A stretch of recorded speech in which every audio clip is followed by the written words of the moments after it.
Hi, all. Good evening. My name's Barney Arnold. I'm the chair of the select board. Welcome to the select board meeting on December 13th, 2022.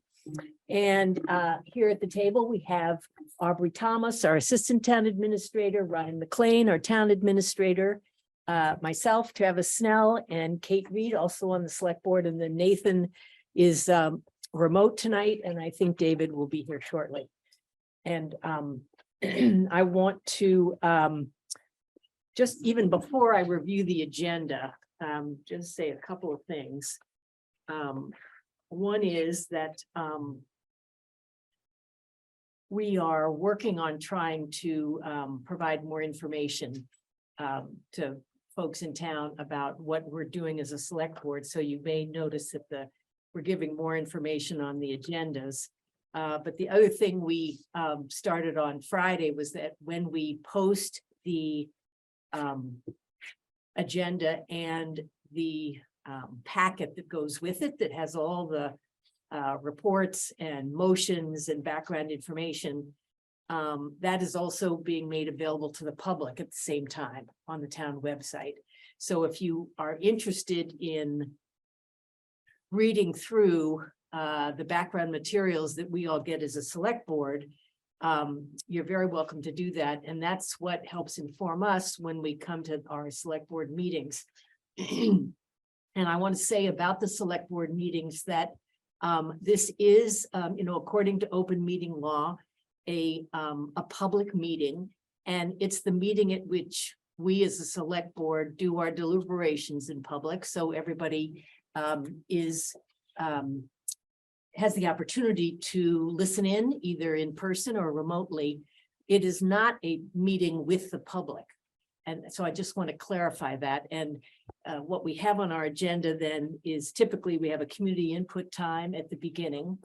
And then we go through our deliberations, and we do not generally respond to community input at this meeting. But if there is something that comes up that we believe needs our attention, we will certainly look at it for a future agenda item.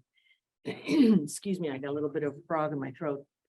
And the other thing I want to mention is that, again, following up on some concerns that we've heard, we have scheduled 2 hearings next Tuesday, December 20th, here in this room. And one is regarding the South Street dog that we held a hearing for last year. Excuse me. And then the other is a new complaint that's been raised about noisy dogs on Nathan Lane. And so those are something that if you have an interest in offering comment, we are setting aside time at the beginning of those hearings, at the very beginning, for community input of whatever length. I mean, hopefully it will not be more than a half an hour, but just wanted to let everyone know who's listening or watching that that is happening, and you are welcome to be part of that. And we've also got an announcement in the mosquito on the back page, the calendar section of the mosquito, to let folks know that that's happening. All right, with that said, so tonight we have a very full agenda with lots of detailed information. First, we're going to hear from the town clerk about doing electronic voting. Then we are hearing from Chief Fong about a part-time police officer appointment. Then the Public Safety Facilities Task Force has provided us with their report, very extensive. They've clearly done a tremendous amount of work, and we will be reviewing that with them for the first time. And then we are going to have sort of a first conversation about the town's fiscal year 24 budget as pulled together by the town administrator and our finance staff. And that'll be a joint meeting with the finance committee. And again, that's a meeting that's really just a first conversation about a budget that's very much in its early stages. And so we will not be taking any votes tonight.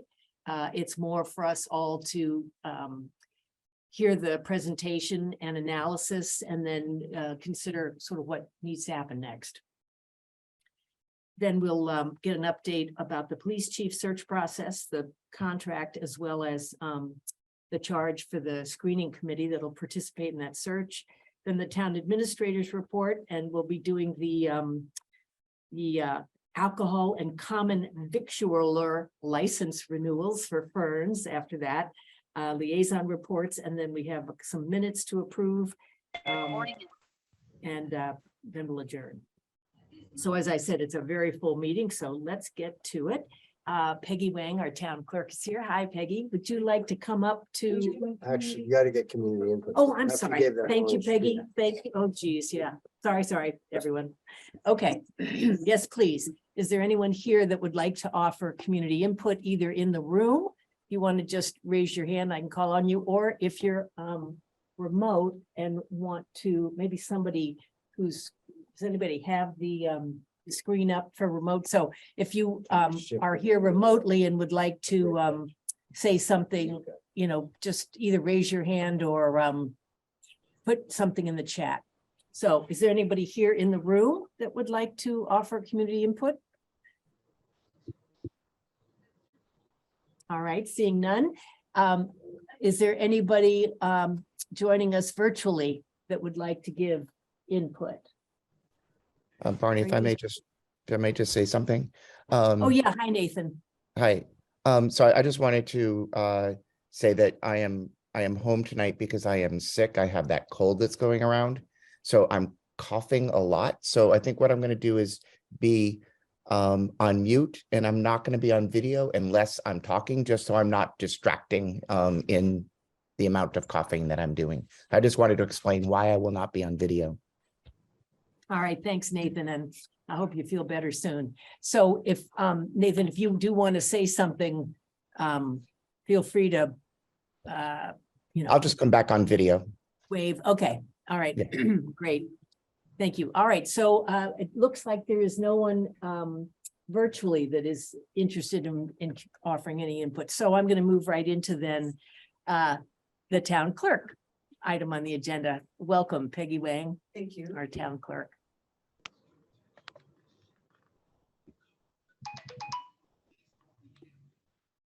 Okay, so Is the when light three- on? Yeah, Okay, great. okay.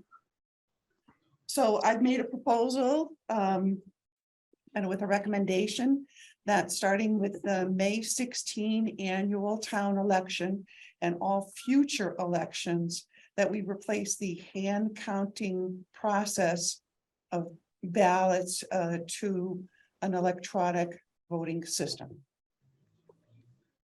Okay, and do you want to give us sort of a 2-minute summary of what that means? Just for the benefit of all of us. Ballot processing has become increasingly more complicated because of the changes in Mass General laws. With so much early voting that's going on in person and by mail, we're having a problem, or we're having a lot of ballots that have to be processed all on election day. That if we have an electronic voting system, we could do pre-processing of the ballots. That's allowed under the law. And that would really help us on counting ballots on election night. For the November 8th election, we hand counted 2,846 ballots, but we were not able to begin the counting until after 8:30 because all of the vote by mail ballots had not been processed. So we got a slow start, and the counters really had found counting a challenge this time, and we didn't finish counting the ballots until 3 a.m. the next day, November the 9th. And then the work still wasn't done. We still had to do tabulations. So I didn't leave the building until 3:45 in the a.m. So I am with electronic voting and tabulating. It would mean the loss of the blank box, You- but we would, and our ballots would look different. And but I think that it's the right way to go with the coming into the 2024 presidential primary. The ballot gets even more difficult because we have the town committees that are voted on. And I don't know, Kate, I think you've seen those and counted those. Where you have 32 names, possible names on the ballot. And people can do write-ins, and it's a very difficult to count by hand. And I believe that we could do a lot better job and be less stressful on all of our election workers if we move to an electronic voting process. All right, any questions or comments? I have a comment, having been an election warden, marshal or warden, actually, yes, for many, many years. And normally, I took the counting, charge of the counting. It sort of breaks my heart because it means we're moving away from the 18th century and into the 20th. And it was sort of nice to be in the 18th century for certain things like this, because it seemed to be very personal. We all love the town crank and the, but I do believe that this is the right thing to do. And that's all I have to say. Any other comments? Well, only quickly to say that I attended the League of Women Voters meeting on Friday, where Peggy was a speaker and talked a little bit about this process. One of the statistics, and I think you could, accurately reflect this, but I think you said that took you an hour to do 40 ballots. Is that right? Or some, That's the mailing out of the the ballots. mailing out, that's just, right, oh, okay. But I remember, and then you went through the statistics of counting them, and it's overwhelming in what you Yes, have to do it with is. the Well, new. Yeah, they say it was taking them 45 minutes to count a bundle of 50 in this last election. And that was a fairly simple election, as you were pointing out, because sometimes when we have, as you said, when we're voting for the slates of officers and there's all those names, and you have to count the blanks, and you have to count, everything. So it's Yeah. lengthy. And sometimes you have to double count them because it doesn't add up at the end when you finish counting. And is there a cost associated with this, Peggy? Yes, we have to purchase the what are called tabulators. There are only 2 companies that the state approves to purchase from, and I've gotten bids from both of them. And I believe the lower bid is a company that we do a lot of interaction with already, and I find them very reliable and always willing to answer questions rapidly. So based on that, I'm recommending that we buy from what's called LHS. It's a $5,700 for the tabulator, and then we'll have to, there's a 2-year warranty. And then the annual fee after that for maintenance is $250 for now, but that goes up. The other one is from ESS, which was $8,470. And their annual fee after the warranty is $300. So they're more, and they're I don't have a relationship with them like I do with LHS. We don't have to. That's good enough. 2 quarters. Could we have a conversation? Yeah, talking to the mic if you would. Sorry, just a question for Ryan. What, we don't have to do any kind of RFQ at that level. No, right? this is a specialized procurement because of the state law, so we're only allowed to buy from these 2. All right, good. Thank you, Peggy. I just was wondering if there's any state grant money or anything floating around there for this sort of purpose? Not that I know, but we can look. Would someone like to make a motion, please? Barney, may I ask some questions? Oh, yeah, sorry, Nathan. Yep, go ahead. So Peggy, what would the process be like for voters when they walk through the door? What is the process for them if we do this? Well, the process of checking in, but now that we have the poll pads versus the piece of paper that we check off on, we'll still continue to use the poll pads. And they're handed a ballot that looks a little different because it's going to be going into an electronic feeder. They'll still be marking the ballots. But in this case, they'll be marking them with a pen rather than a pencil, which I think some people have been upset about the pencil.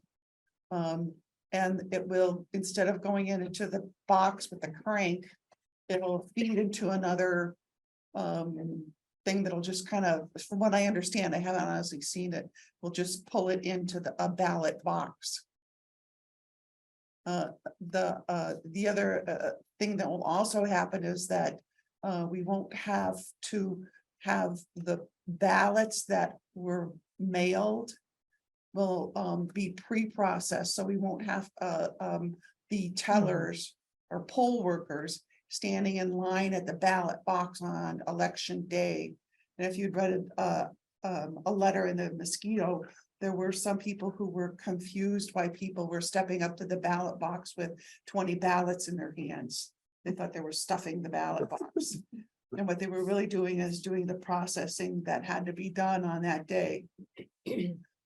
So to the voter, I think that the biggest thing that they're gonna see will be that the crank won't be there anymore. Anything else, yeah. Nathan?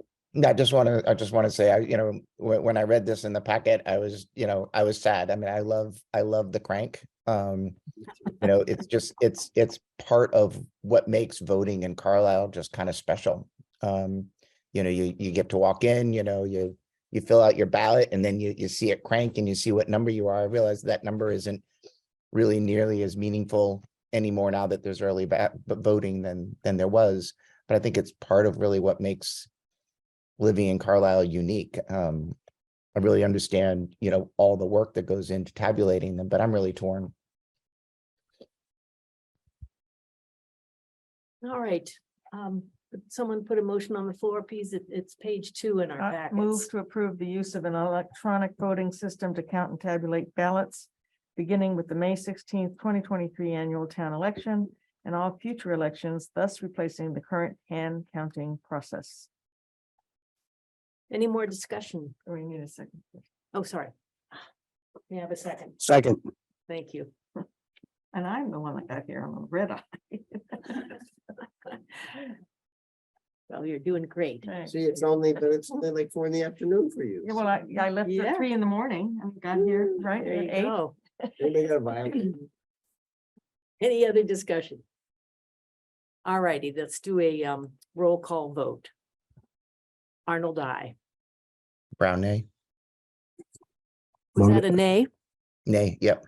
Nathan, okay. Model I. Reed, I. Snell, I. All right, the motion carries 4-1. Thanks, Peggy. Great, thank you. And then I'd like to invite Chief Fong to come up and tell us about the part-time police officer appointment.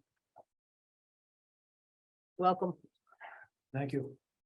So we currently are staffed for 10 positions for part-time officers. We have 8, so we're short 2 officers. So beginning earlier this past year, Chief Fisher had begun a process to hire to fill some positions.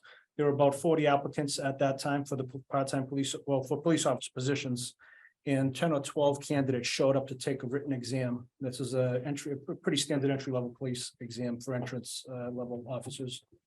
Those that passed the written test moved on to a physical abilities test. And then those that completed the physical abilities test were finalists. There were 4 finalists, and the panel consisting of Christine Lair, who happens to be here, and a police sergeant and a police officer interviewed the 4 finalists. And Eric Kukos was one of the finalists that were rated very highly by the team, and they recommended his hiring to Chief Fisher at the time. Chief Fisher interviewed him and thought very highly of him. I had the opportunity to interview him myself as well. He's still very interested in either a part-time or full-time officer position. He's a great attitude. He's a very positive individual. I think he'd be a great fit in the community here. He's already academy trained. He was previously a police officer in Bolton, Mass for about 5 years, and then he was a police officer in Drake, Mass for 6 years. And then he was also he also worked at the Middlesex Sheriff's Department. And so I'm requesting a conditional appointment. It will be conditional upon a successful background test, medical psych drug test, and salary negotiation for this individual to hire him as a part-time officer. Thank you. Could you say just a little bit more about why you'd like to do this right now? So we have a shortage of full-time officers right at the moment due to some injuries, both on and off-duty injuries, and we're shorthanded. And so that not infrequently requires forcing overtime when we can't fill certain shifts, and that's a strain on the department. It's a disruption of work-life balance for the current officers. It could be a morale problem. So we just want to do whatever we can to ensure that we're always as staffed as possible. Certainly with respect to permanent chief position, any major promotions or things like that, I would totally defer those to him. But this being a part-time officer position, I think would certainly be appropriate to fill it, just so we can have some relief for the officers that are currently working. Any other questions or comments? May I have a motion, please? It's on page 4. Yeah, Ryan's got it on his laptop. He can read it. Okay, I'll make a motion. I move to accept the recommendation of the interim police chief and appoint Eric Kukos of Lowell, Massachusetts to serve as a part-time police officer with the Carlisle Police Department, subject to successful negotiations and a background check. Second, Thank you. Any discussion? I just thought his letter was very well written, and that's, I don't want to say unusual, but it was certainly remarkable. Nathan, any comment or question? No, thank you. Okay. All right, hearing none, a roll call vote, please. Arnold, I. Brown eye. Modell, I. Reed, I. Snell, I. All right, the motion carries unanimously. All right, Chief Fong. Thank you, Chief. Thank you, and welcome to, hopefully Eric will be successful in the next negotiations, and we'll be Yes. welcoming him soon. Thanks a lot. All right, I'd like to invite the Public Safety Facilities Task Force members that are in the room to please come up and join us and introduce yourselves and your and as is common, your name and street address. And then I don't know if any of you were on remotely as well, or Bill Rizzo is. okay. I don't think if it's a joint meeting of It is a joint. Okay, then I guess all you have to do is open the joint meeting, don't you? Oh, yeah. Okay, How do we do that? yeah, Just open it. you just Don't- open it by Sorry. saying, like you always do, Madam Chair. Public Safety Facilities, don't do that. Public Safety Facilities Task Force portion of the meeting is open. Today we have with us myself, Christine Lear, Jerry Lerman, Tom Bellotta, and Ken Fong has, from the minute he started, he's been joining us for our meeting, so that's really great. So you have our presentation up. I first of all, this is one of the, not including the school committee, one of the weightier responsibilities that I've had on a task force in town. And it makes me think about what all of you do for us every single day. And so I personally want to thank you for the work that you're doing, and thank this great task force, because they're just so able, and it's really good to be working with such great people. So we're just going to go through what we've got on the board there tonight. We're going to talk about the work to date, the current status, some recommendations. hold, excuse me 1 second, Christine. Can people in the audience see? Can No. you able to Oh, see yeah. that well enough, or do you want to move up a little bit? Anybody to be able to see the screen? Feel free if you want to. Okay. It'd be great if you could put it in like Or presentation do you mode. want so to, we yeah, don't should see- we flip this around? Yeah, you can flip that. That might be a good thing, yeah. I should also say Bill Rizzo is online. He's also on the task force. Okay, thank you. Can we get this so that we don't see the? So notes? you're It's there The now. going presentation. right to the PowerPoint part, On the Christine, PowerPoint- correct? On the PowerPoint, you see the notes. Okay. Got any more? No, Thank you. I'm looking at, I mean. This I'm goes to the looking at- next slide. If you could just put in. presentation PowerPoint mode. starts on page 20 in our packet, everybody. Sorry, so who is running the Zoom? Ryan is running this. Ryan? Yes. On the Zoom, we're seeing the, There you go. now it's Thank you. just changed. Ah, Thank you. Your wish is his command. All it's right, hungry, Really. well done. Okay, Okay, so basically, we're just gonna tell you what we've done and bring you up to date on where we're at.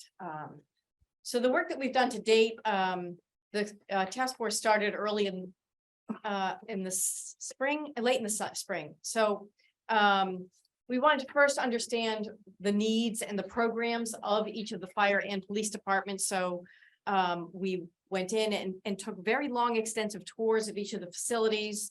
Both of the chiefs were very, very helpful when we asked them to give us some specific information, reports, or details about what they were missing or what would make their programs easier to run.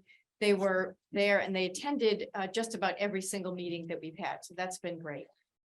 So that we could best understand what their needs are as lay people.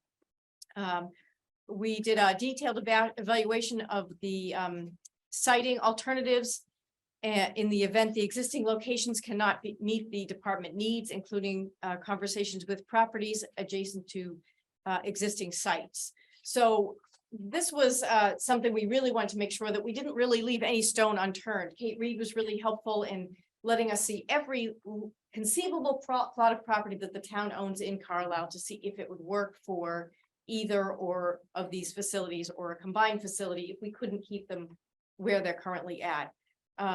This went as far as walking the Conant land, walking the state-owned land down Lowell Road. Also talking with some neighbors about potentially expanding the police station into their property. Everybody was incredibly helpful. Everybody was incredibly professional, and we're hoping that we can use the current sites. Okay. So once we understood what was needed for the police and fire, we invited Stu Roberts of Johnson Roberts Associates to come in and do a program study of each of the facilities. And it was great because, again, the chiefs each had documentation that they were able to offer. Stu Roberts and his team came out and walked the sites with us and then developed a program for us. We did not ask them to put any constraints on this because it was best for us to totally understand that, if we could have everything to make these really outstanding programs, what would that look like? We knew that we would push back on that design or those numbers, but we wanted to know what the ultimate was so that we could know what we were dealing with. When we received the information from Johnson Roberts and Associates, we were stunned, but not stunned at some of the numbers. We were looking at about $30 million for the police fire station, whether we renovated partially, whether we knocked the fire station down and started again, or whether we purchased other property and fire station somewhere else. The cost of the police station, I think, was around 11 million to build up from zero, and I think 7.5 to redo the current building as it sits. And that still requires some more site for the police station, some more property. We explored some regionalization possibilities, not for entire departments, because I think you guys are looking at that, but we know that if the town looked at regionalization and wanted to regionalize either one of these, you'd still need a police station or a fire station in town. So we just proceeded that way. We did look at the possibility of regionalizing the dispatch, but found that when we talked to Chief Sorrows and Chief Fisher, that we would be giving up a lot of quality for what is it? How many square feet? Not many square feet. So yeah, we just didn't feel like that was a good exchange, given all the investment the town has made in the dispatch. And then we also looked at possibly regional, or not regionalizing, but outsourcing some of the police stuff, like possibly not, if we had to have someone stay overnight at the police station, could they possibly be somebody somewhere else at another site like in Billerica or Concord? But actually, they have to be booked in our town, and all the facilities to book them are what we were trying to mitigate, so we don't gain anything by that offer. Also, it was going to be pretty hard to find a town that wanted to do that with us. So, am I missing anything? Just one thing, in touring both stations and talking with both chiefs, the one thing that seemed clear is that at the present moment with the existing programs, neither station is adequate.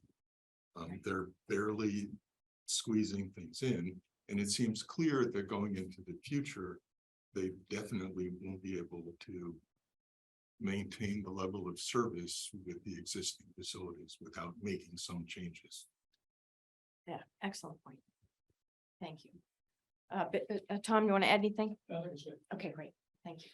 So the current status is when we looked at some of the sites in town, like possibly going to the state site on Lowell Road, the police definitely felt that their site is the right site, that the closer the police station can be to the center of town is most important, because the police station is the only building in town that's open 24 hours a day. And Chief Fisher was able to talk about some things where people come into town, need emergency help, and they go to the police station. So if they can't find it, or it's not open, then we've already reduced our services.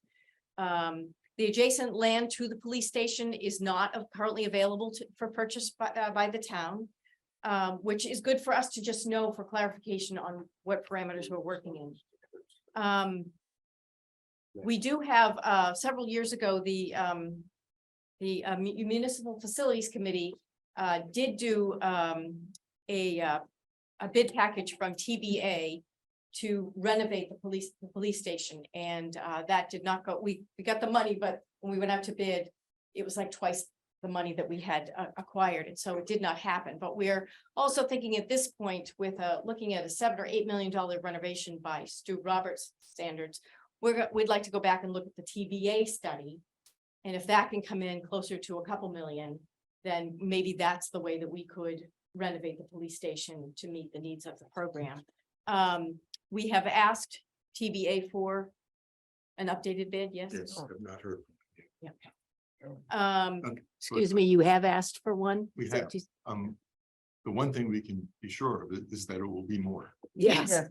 Without a doubt. But we have to remember, though, that we did do some of the electrical and some of the HVAC that was in that original package, Yes, post facto, so. but it will still be more. Yeah, I Yes. know, I get it, but, Well, that's the great thing about having the continuity of Jerry on both of these committees, so that's Yeah. really helpful. The current space needs could also be addressed by an annex on an adjacent site or a nearby site, because there are storage issues that push a lot of the activity in the police station at this point. So John Fisher explained that if they could have a place where they could move a lot of the storage things out of what we might term as the garage, but it's actually the sally port where you bring in somebody that you're going to book, and that area should really be clear. And it's not, because they just don't have any space. So they were given a gift of, I think, $42,000 for a storage shed, but they have no land. There's no place to put it. So Christine, I saw that remark in the written report, and a question I have is, one comment was there's really not enough room to expand and have parking, basically.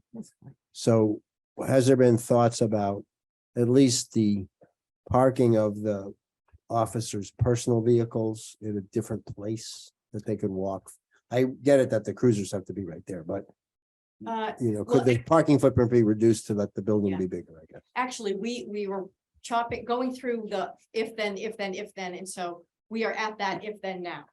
So one of the things that it's so apropos that Allison and Mike have just arrived, because one of the things that has come up as a potential option is Central Park. We know it is beloved. It's not something we want to put up, but we think it's important that the police have what they need. And if you can save millions of dollars to do that, this might be a viable option. So yes, that is the next thing is where could they park? If we, and where could we put a storage facility if, you know, I mean, the police station is behind town hall, if you look at it right. Right. And so, you know, maybe we go that way and put it in a Conant, I don't know, but we have to look at the program and see how much we're hindering the police station by putting this somewhere else. I mean, Just when we mentioned it to John Fisher, sorry, Barney, about putting it over at Center Park, he just really wanted it all under one roof, but I think that we have to give up something here. So. Quick question, and then but I think you should move on to is, what's the size of the shed or the annex roughly that would be Oh. needed? Oh, thanks, Kate. Well, Kate used to be a minister. yeah, it depends, Barney. But are we talking something like the shed Like, that's? no, we're talking a 3-car garage. Oh, okay. Maybe this- shed's the wrong word. Yeah. For the storage, Yeah, just the storage, okay. Yes, and It's, well. What the would you say? original Proposal was storage and gun repair. And several cleaning. other kinds of functions that could be handled outside of the police station building. Yeah, okay, thank you. thank you, Kate. I didn't have that. Okay. So the current station at the fire station, the current status of the fire station is that we do not have a cost viable option for the fire department. We have the bid from, not the bid, but the program study from Stu Roberts, which puts us around between 27 and 29 million, depending on which options we look at, and which we just feel is way beyond what the town can be expected to do. However, as always in this creative process, when we saw what Johnson Roberts brought up, Chief Soros went back to his office, and what Stu Roberts was suggesting was either to renovate or destroy and rebuild the fire station where it is. Brian came back, Chief Soros came back with an idea to, once you touch the old building, all the rules change. To build 2 more adjacent, close but not touching bays, and then a 2-story structure on 3-story structure on top of those 2 bays, which may change the whole financial demand on this project. So this will come up at the end of the presentation, but that's the next thing we've asked Johnson Roberts to give us a quote to do, is to quote what that kind of a facility would cost us. As opposed to the structures he's designed as a brand new or renovated building. So hopefully that will have some impact on. So there's a feasibility study that we've asked, I think it was $11,700 for Johnson Roberts to do that study, but we didn't want to move forward with that until this, because we want to make sure the direction that we're going is the right one before we spend that kind of money again, and we don't have that money. Okay, and then if Chief Soros' idea does not sound feasible, then we have to sort of start again. We're just not really sure how to approach this, but as Jerry said, they cannot thrive and do what they need to do in the building that they're in. I mean, if you've ever been in the fire station, it's literally bays and a couple of dinky rooms. There's really nothing over there besides storage for the vehicles. And as you can read in the report, there are different pressurized areas that are not in that building that really should be in that building for the safety of everybody in there. So, but that's all written in the report. But Christine, so I mean, I like the way Chief Soros is approaching it from a financial standpoint. But the study like quadruples or quintuples the size of the building. And there's all these zones and all these reasons why, right? So I mean, it goes from what, 8 to 46 or something like that, right? 6 times. Yeah. 80. This is like 2x, right? So I get it that we should fund, rather than just move, ahead with $30 million of building, we should probably spend a little bit of money and do some more work, but I have a hard time reconciling like the 6x to the 2x. Well, Just on 2x to 6x.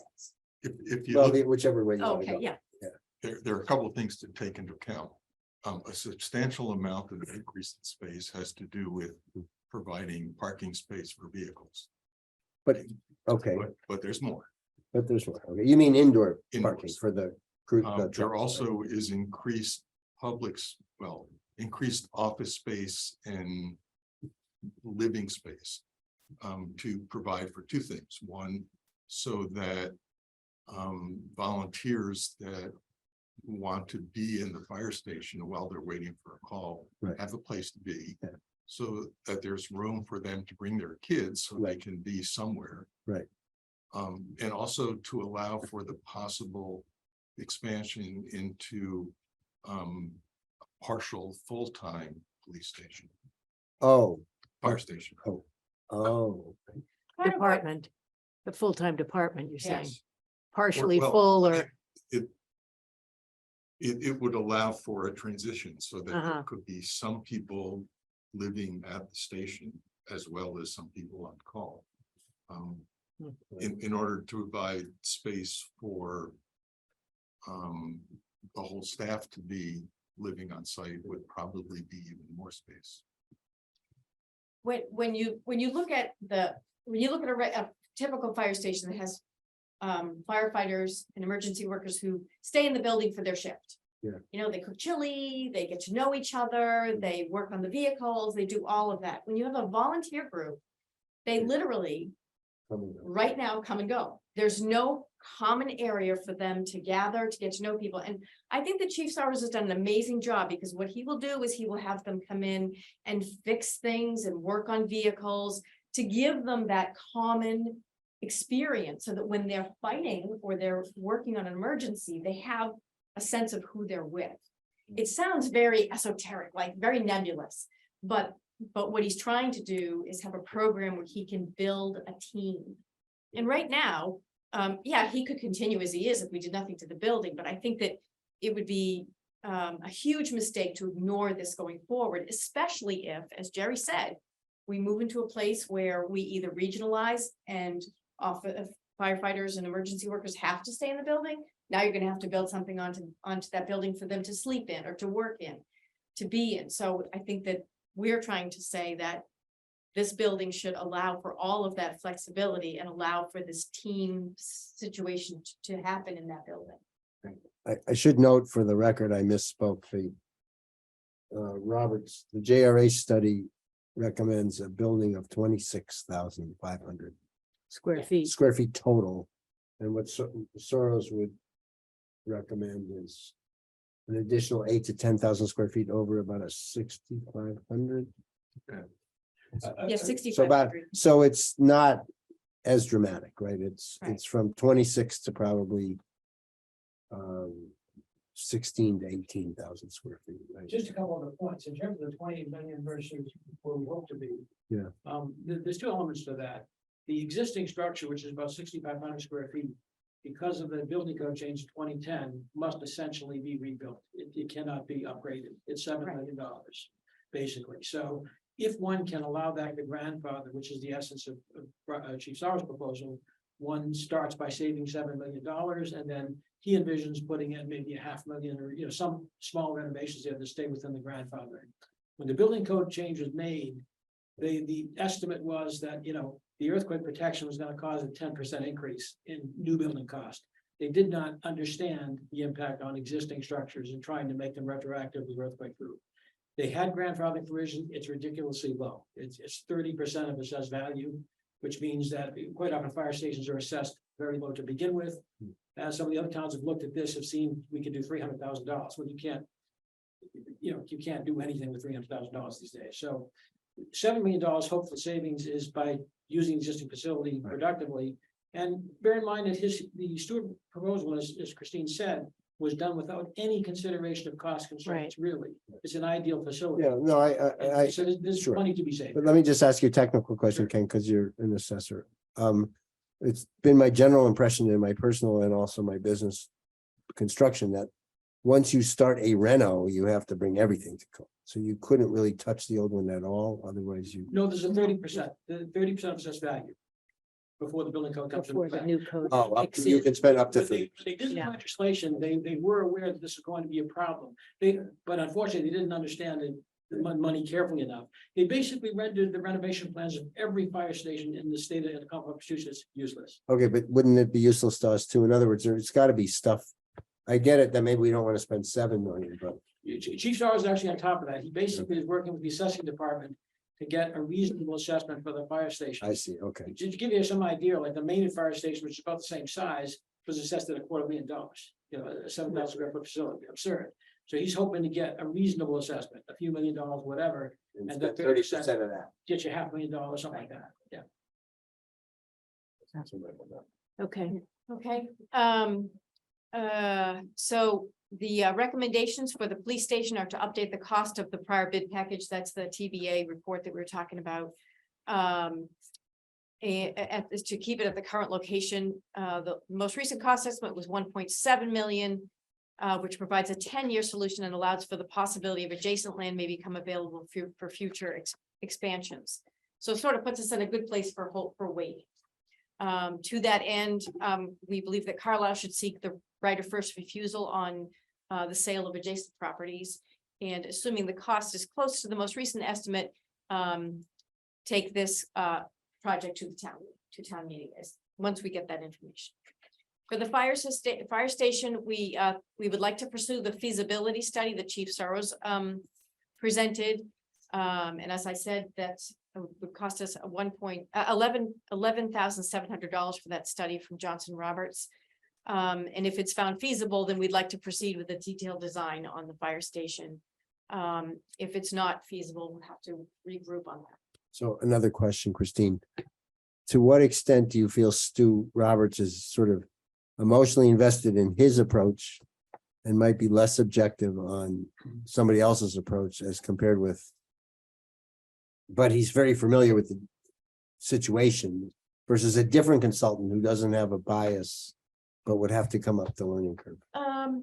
That it's come up in a different way to say, is Stu the best guy, but is this the best organization to handle this for us, given that he's so familiar with us?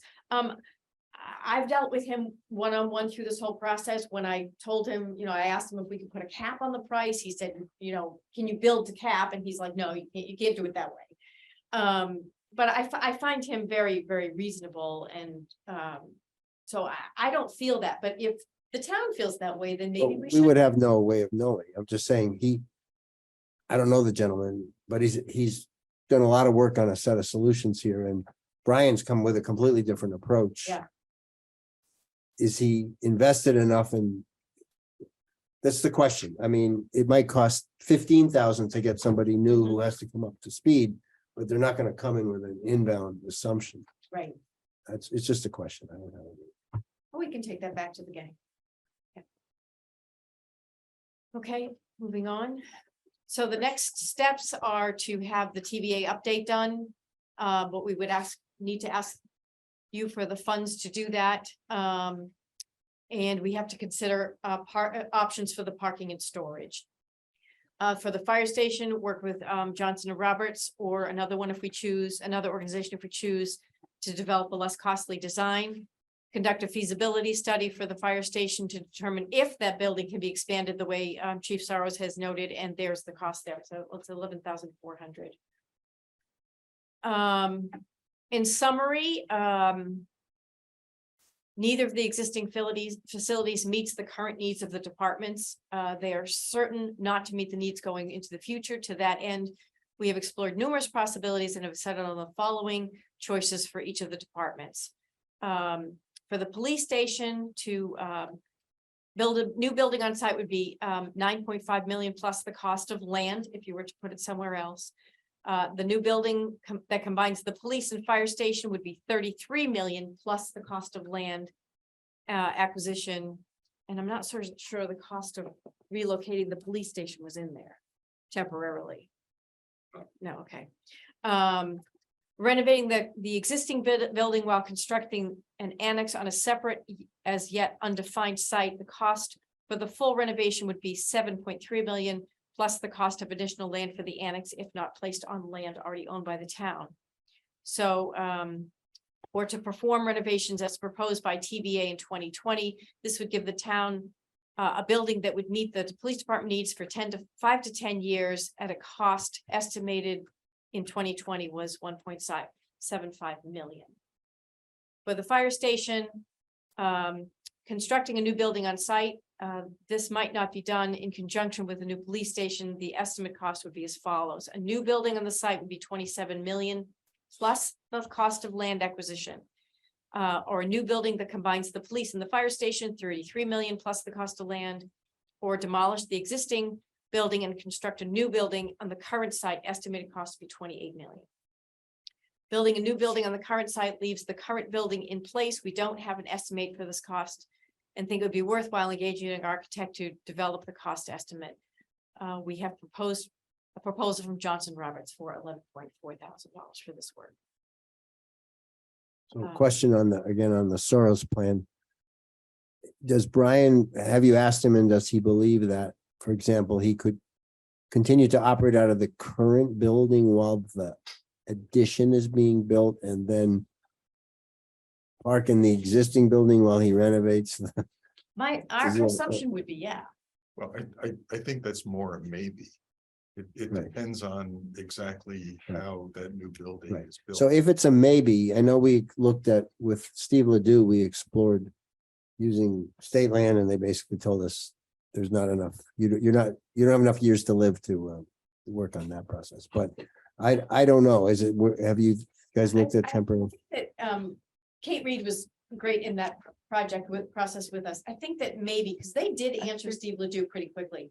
I think the question could be phrased differently. We were sort of giving them a blanket question in case they would exchange the land or let us buy the land or let us use the land.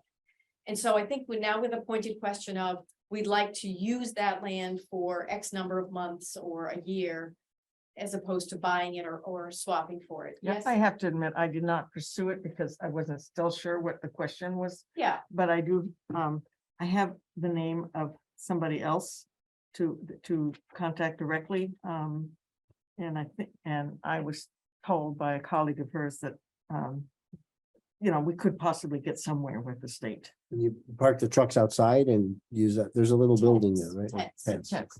And there also are other possibilities to explore about some temporary location on other properties, either town properties or something else that we can have use of for a short term.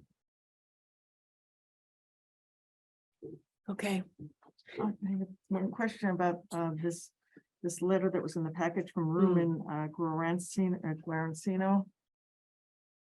the structural engineer. Structural engineer for the fire station. Yes, Yeah. and I'm wondering if there was a word left out of the last paragraph because it was very confusing. It sounded like, because this was an answer to the question of whether we could put a second story on the Current station, yeah. current station, and the last paragraph says, all things considered, due to the simplified design and detailing of the existing building, I do believe the fire station can be sufficiently modified to allow for a second story to be added.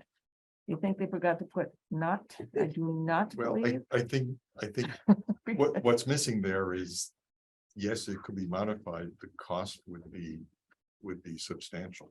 Because it would go Ah, beyond okay, because it was very confusing. Yeah. it would go um, beyond the threshold and require that everything be up to code or. Well, I mean, one Well, it's one not- way of looking at it, essentially the way to do it is to build another building on top of the existing fire station. Yeah, Like on stilts, so it's not loading them. Essentially, because well, or the I existing walls can Yeah. support the load Right, right, right. and meet codes.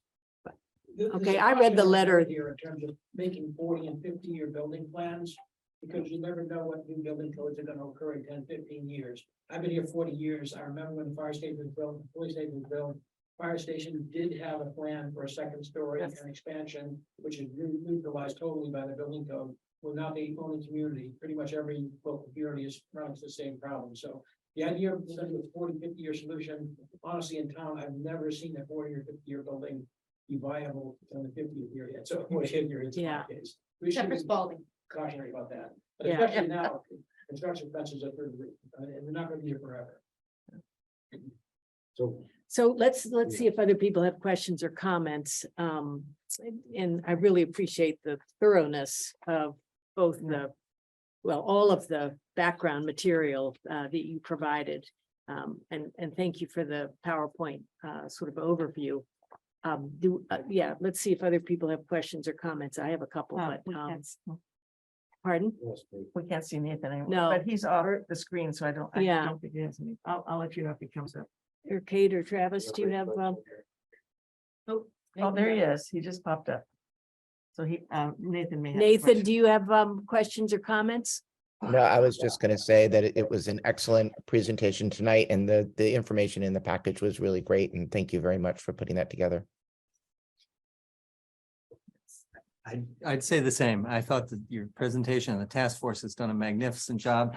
I had brought some visuals here because as a liaison to the fire department. So this, and I don't know if people in the audience can see, but this is the bumper that they actually have to take off the bumper to get the fire or the ambulance in the garage. If they want to close the door. And this is one of the most amazing little inventions or creative things that they've come up with the bathroom. So as you know, that the locker room there was built when there was pretty much only male force, and now it's obviously co-ed, and so they need more facilities, but what they don't have them. So they have this sign that actually has a W, or if you turn here, it's M, or if it's E, it's everyone. So it's open to everyone. And so they just put that on the door and they rotate it basically. So they're working creatively to try and to work with what they have, but I can see not all, but many of those challenges that they're dealing with. Yeah, and I would say anyone who hasn't picked up the packet for this meeting, I love that you're posting the packet because it really does detail out a lot of what we discovered and how we've come to this understanding. It seems like we started in a very logical place, but I think we feel like we really looked at it and understand that these really are the options. There's nothing we haven't turned over, we hope.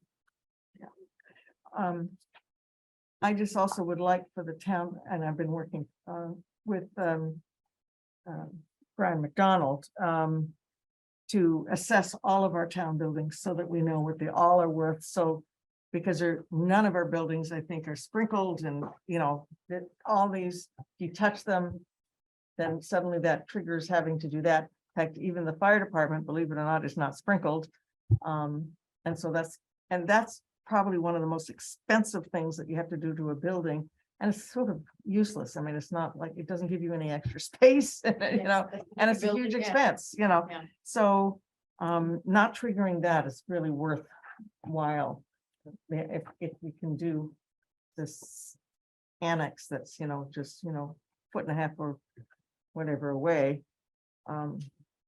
To avoid that would be really great. So I think the question I have for all of you is, what do you expect from us next? I mean, we'll get the TBA report. We'll, if you want us to, we'll have that study done by Johnson Roberts, but maybe you want to look at the question that we asked. I mean, I just want to make sure that we're doing what you want us to do next, and what is the purview that we're responsible for at this point. Or Well, alternatively, I think we've looked at all of the possibilities that we could imagine. But maybe we've missed some. And so if you think there is a possibility that hasn't been explored, and you suggest it to us, we would be happy to pursue that. Well, I have a sort of a broad comment, I guess, and a question. And so I understand from the report that the initial request of Stu Roberts was to, without regard to cost, to look at sort of current best practice. And I see in the packet, at least, right, we have the layout of the 3 different zones. Mhm. And the first zone, which is the red zone, which we have none of at the moment, which allows them to be able to go through a series of steps to decontaminate and then keep that contaminant separate from the rest of the building, if that's a fair description. So I understand that we have none of that right now in the existing facility. What I'm interested in, though, is looking at the other 2 zones. And what we have in the packet is actually showing, the existing description of what it is. and then the square footage that's currently allocated to it. And then the next column is the square footage that would be desired. And in some cases, there's, it's a brand new thing that's not been in the packet before. I think what I'm looking at, is page 28 in our packet. If any, no, sorry, page 29, which has the firehouse, So you can see there's a red zone and then the yellow zone and then the green zone. And so I don't want to get into any of the details here, but I guess my question is, there's a significant increase in square footage on both the yellow and the green zones. And I would be very interested in, and maybe, I don't know if 11.4 would cover this for Stu Roberts, but what out of this is essential? It's not, and by essential, I mean, not that it would be nice to have, or a good thing, but that it really is sort of what would get us a safe and functional fire station at the lowest possible cost. And to see that number as well as the number, if you were to do, I'm assuming a lot of this would be done in the new facility under the Chief Sorrow's model. It would mostly be done in the new facility, right? We'd try to do some of this renovation to stay under the cap in the existing building, but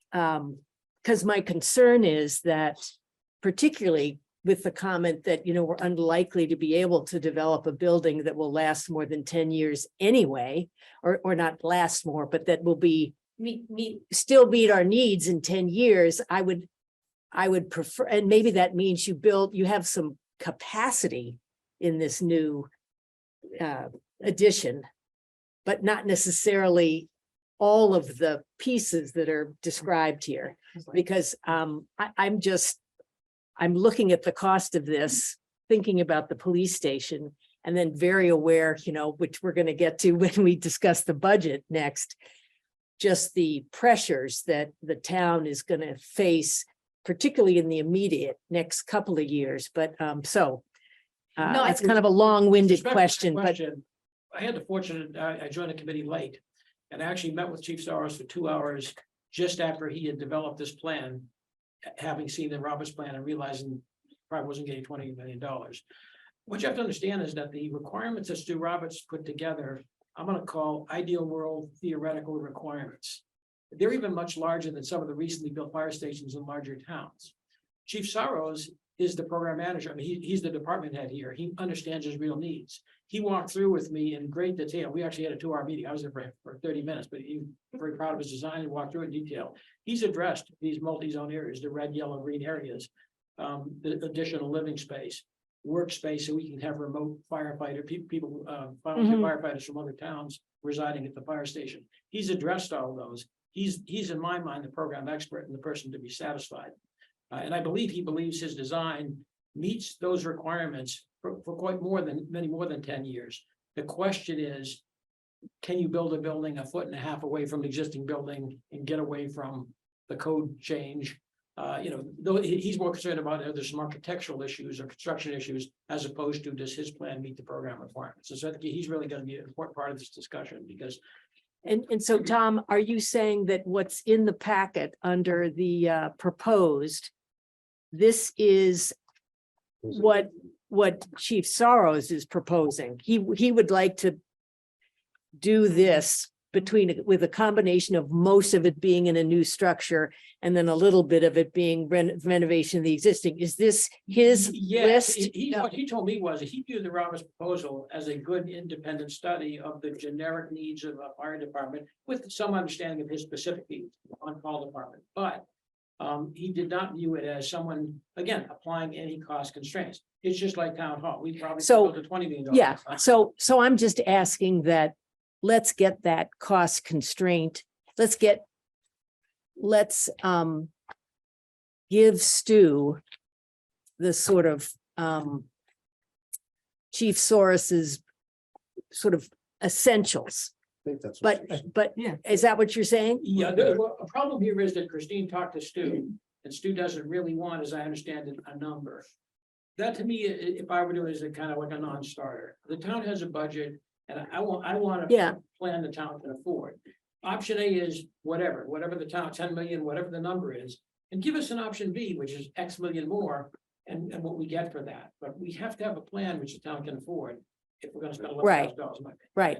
And I would like to know if to have Chief Soros say, of this list, this column, the proposed column, these are the key things that we need to It have. sounds like he has that. He It just, meets his right, requirements. we haven't shared it with us. There. See, but that's not what's here. So I guess It's what not I'm here, saying right. is, let's give that as If- guidance to Stu. If As we do the $11,000 study, the Yeah. direction to Roberts Johnson could be that this is what we want.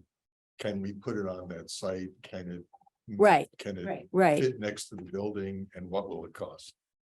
So, yeah, I think, let me reflect back on what Barney said and what you're saying. So I believe they haven't shared it, but Brian did that due diligence that you asked to have done. We just haven't seen it, right? And That's right. and It's on this packet. Stu hasn't seen it either. Right, okay, so that's, well, So- first we got. First we have, okay, we understand what the Rolls Royce is and what it costs. Mhm. We're in the market for a Chevy.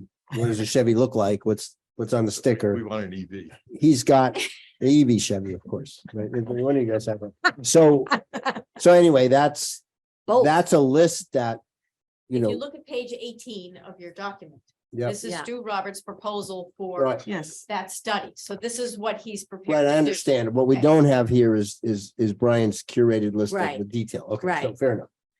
But I want to talk about two things just before we get to whether guidance, you asked for guidance going forward.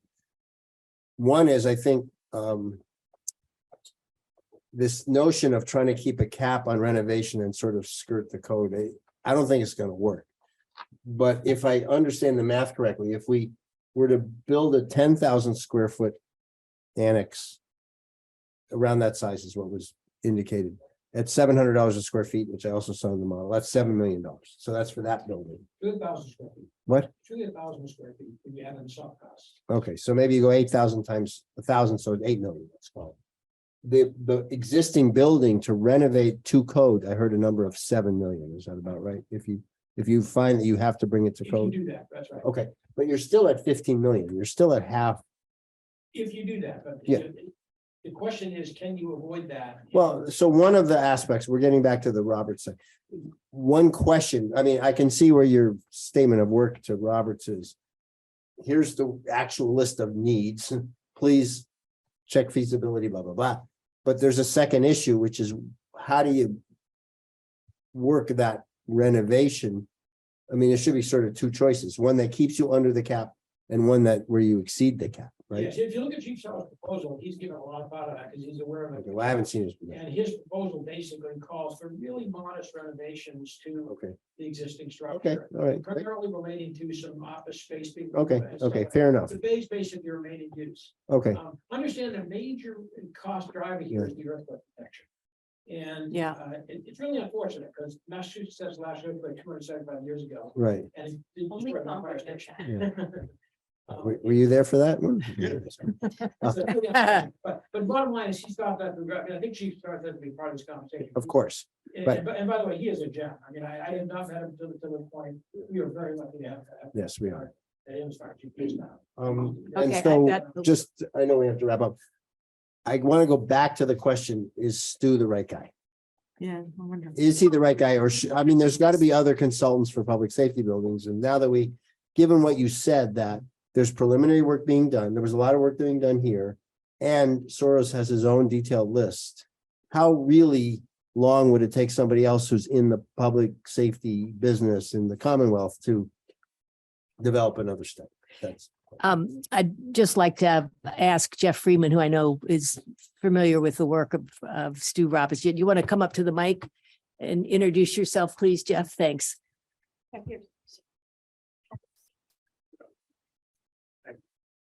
Jeff Freeman, 245 Rockland Road.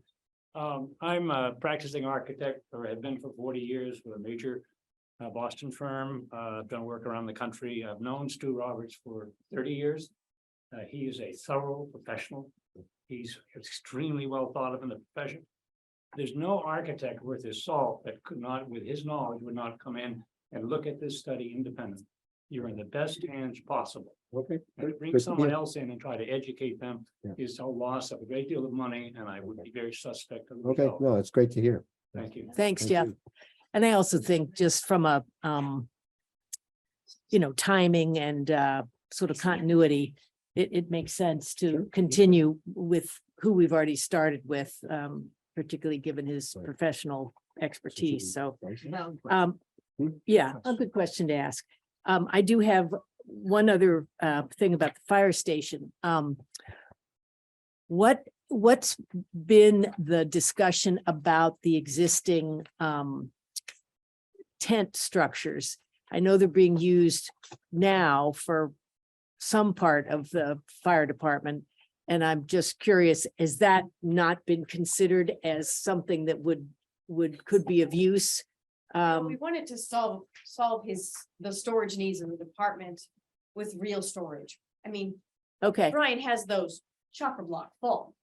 And so, the study started with including all of those pieces of equipment in the inventory that needed to be in the new build. yeah, I was just raising it because they're meant to be outdoor facilities that, are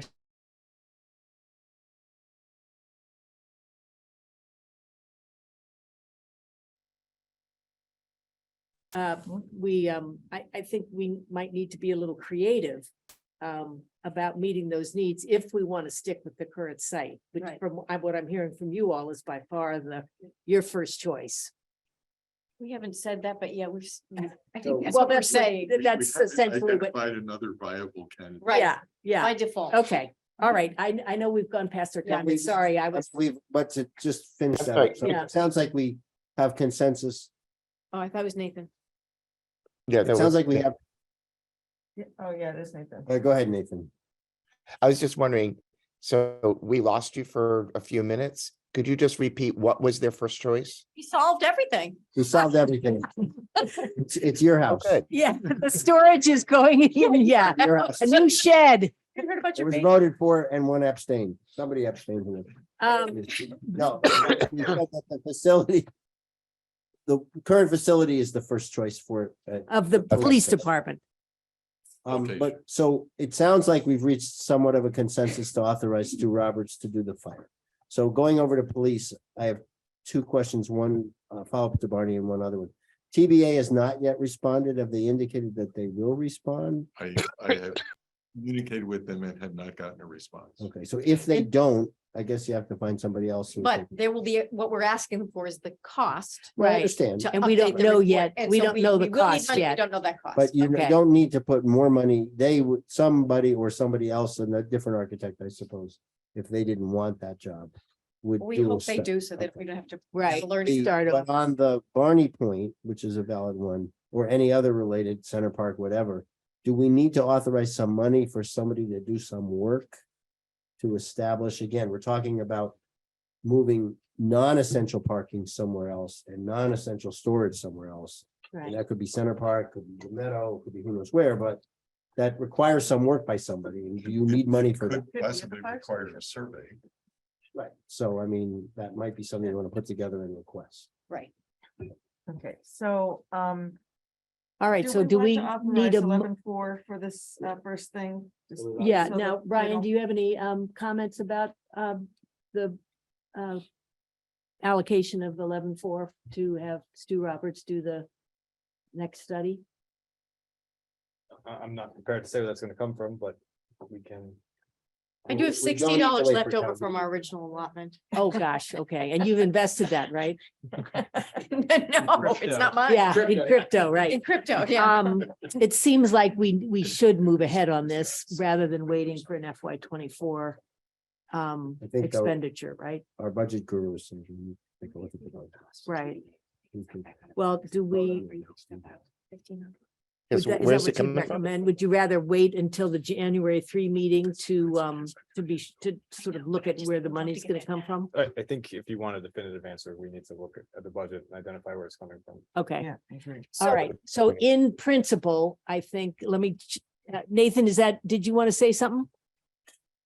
I was just saying, I agree. I think I'm supportive of it, but I think we should know where the money's coming from. Okay, so generally, we're supportive of that idea. Be great to find out if TBA is willing to do more and what that would cost, and then if you could let us know that before our next meeting, we could be looking at Soon both as we know. expenses, yeah. Well, Okay, but I think with the task force has to meet, but I think we'd also try to get you the price for the survey of, yeah, or the even land- just start with somebody who knows obviously a lot more than I do about the where the lot lines end and. right. Yeah, we conservation can and- definitely do that. Yeah, Okay. So then your marching orders to us are to get those quotes and to get the survey done of the land behind the town hall. I guess the other question is, who do we talk to at town hall about any plans that may be happening town halls? We don't want to step on toes there. All right, I know that guy. yeah. And I guess the other piece is, again, I think you're saying Brian has it, but it would be helpful to see his list of square footage needs. We you know. couldn't bring that to you because Yeah. that's what Stu's supposed to develop for us. So Oh, I see. You I know, thought you said Brian already had his list, no? Brian has a detailed plan. Anyway, it would be helpful of to what see he's- that too. How All his design meets his requirements. Yeah. okay. Okay, He should speak to that, obviously. yeah.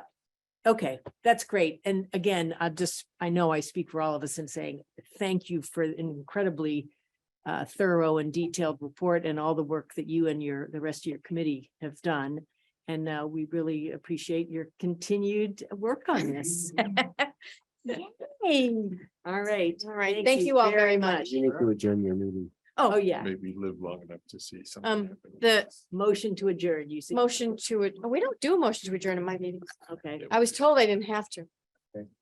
No, yeah. The Public Safety Facilities Task Force meeting is adjourned. Thank you all very much. Thank you guys. very much. All right, so we're a little bit behind, but we're close, so that's good. So I welcome the Finance Committee, whoever is here in the room, to please come on up. I see Lynn is here, the chair. If you want to come up to the podium, to the whatever. Yeah, and then I see Scott is here. Scott Great. is always there. And I'm guessing we may have some people on virtually with us. Yep. All right, and for those are looking at the packet, we are going to page no, we're on page 15. We're gonna go to We don't your have. draft. that. Oh, that's right. The draft budget is one that you said sent under separate cover. It was, But I Right. don't know that I got it. It came yesterday. While I was in the plane there. It was a little delayed, Uh, so But I still. don't it's think I a, got it was a separate It's not the email 68. from Ryan. This is the executive summary part, this is the first 6 pages. Thank you. I I have did a- not get this. I do have the 80-page. Do you have a few minutes? First of all, Lynn, do you want to open your meeting? And let us know who's, oh yeah, that'd be good to turn that around, since the audience is gone. And it's from. Calling the Finance Committee Coordination Meeting to order. Could I have a roll call of all the FinCom members on the phone, please? Liang here.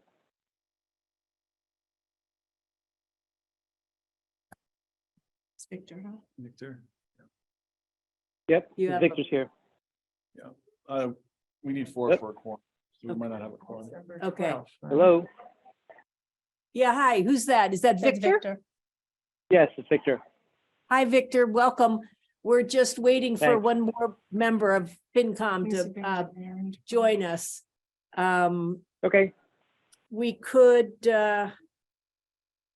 We can start, I mean, or we could take up the, I don't know if we we could intend do to the, deliberate in terms of FinCom, we're just listening. that's true. Right. I mean, we're gonna be meeting with Well- departments in January, so Right. if we can't call the order, we can still proceed, I think. Okay. Yeah, we're not giving you any advisement or anything. We're looking for you. to Yeah, Give us We advisement. may be, right, we may be asking Ryan to do some additional things, but that's, yeah. All right, so, let's see, Kate, did you get a copy of what you No, I, were looking yes, for? no, I did not get a copy. Are you on? No, no. Would be in I the asked. email. Weekly email and. Yeah. meeting, Okay, Is but that- well, I do have that. Oh, Right oh, there. there it is. Okay, Yeah, sorry. I gotta missed it. get to that too. Yeah, all right. Yeah. Melissa was supposed to. Cause call I. you. I read. everything and I I know. couldn't find it. Yeah. All right, I so, was looking for, I was looking for under, it's, a budget under separate cover. not yeah, the so, weekly notes. let me just make a couple of introductory remarks. It's a little bit repetitious, but I want to say that so the we're trying a slight different approach to the development of our town budget. And so the FinCom and Select Board were both in agreement to have our town administrator take a first crack at providing us with a town budget. And what we're going to review tonight, so this is primarily reviewing this with him and getting an understanding of it and understanding some of the choices that face us. And I think tonight it's important if we can try to sort of make sure we all get a high level understanding of this and not get too down into the weeds as we go along, because we'll have more opportunities to do that. And I also want to say that I think we will all we should all recognize that this is just a first presentation of what departments have asked for. And I think we'll see very quickly that we're going to want some, changes, additions, revisions as we go along. And then obviously the Finance Committee is also going to be holding their departmental hearings. So I'm saying this partly for the general public. When we get to the discussion about revenue and expenses, and we're looking at possible tax rate, this is not going to stay this way. So please don't get terribly concerned at this point. We will be coming back to this in the future. I'm not being very articulate, but I hope you get the point. Anyway, thank you, Ryan and the Finance Department for a lot of great work here. If you want to, do you have a PowerPoint you want to, or are you just going to walk through your summary, I do. It's on Ryan? the screen, Okay, it's on the screen. and I'll Great. Point to PDF pages as well. as I Okay. Bounce around. Okay, excellent. So first, Kim knows and has forgotten more about finance than I will ever know. So thank you to Kim for helping me put this together. Kelly's also extremely professional. This was put together because of Kelly's amazing and quick work. So in addition to the finance team support and all of this, just want to start with that. So this summary, this draft one, is to meet the guidance that you gave in the initial goal setting. It's offered to also offers an analysis that you asked for of some of the initial town hall budgets and some of the expense requests. And then, of course, sets up the next steps, which would be Finance Committee's review and recommendations.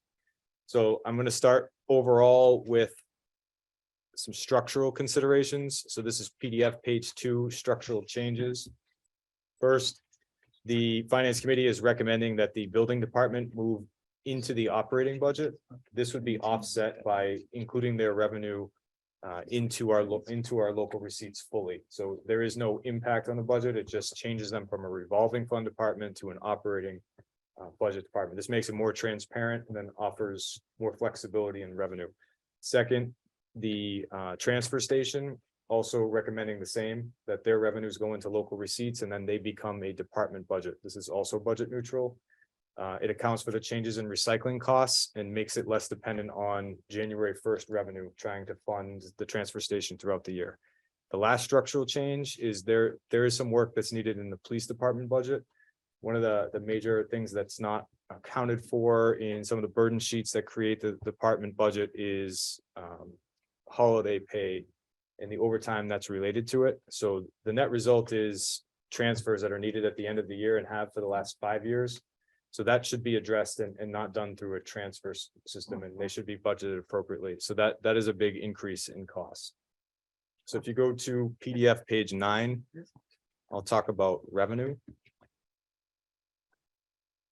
Actually, Brian, I don't think you should characterize that as an increase in costs, because obviously it's been costing us that. Yeah. It's an increase in their budget, Yeah, but it's that's not an increase in costs. that's just how my mind does it. And my Okay, first well, budget, so it's But an I increase just for think me. it's, I know, I understand, but I just think it's important to differentiate costs. Yeah, and sorry, which page you said? again? Counting costs. PDF page Real 9. costs. Okay, So Well, that's a good point, Kate. I mean, so does that mean that the budget is going to be put in the budget, but where it was transferred from is going to go down? So it's a good question, Nathan. The transfer would come from line items that weren't expended or the FinCom reserve. So yes, there would be less cushion or extra in the budget because this transfer would no longer exist. So this line item would go up, but the budget won't go up overall. If I could identify specifically where it come from, it changes year to year. So that's more of a restriction of the total budget if we wanted to do that, to be more conservative, rather than identifying where exactly it came from. Okay, I mean, because otherwise then Kate's right that the costs do go up. Yes. Well, if it was Right. right, Ryan and I had this very discussion this morning, and I'm kind of with you, Nathan. I think FinCom should look back in its recent history and decide where did you find the money to fund the constant overrun? And we should deobligate, if you always had that money, we should deobligate that if we're moving it into a different bucket. So Yeah. I think to be kind of consistent, if we're saying budget neutral, it needs to be budget neutral.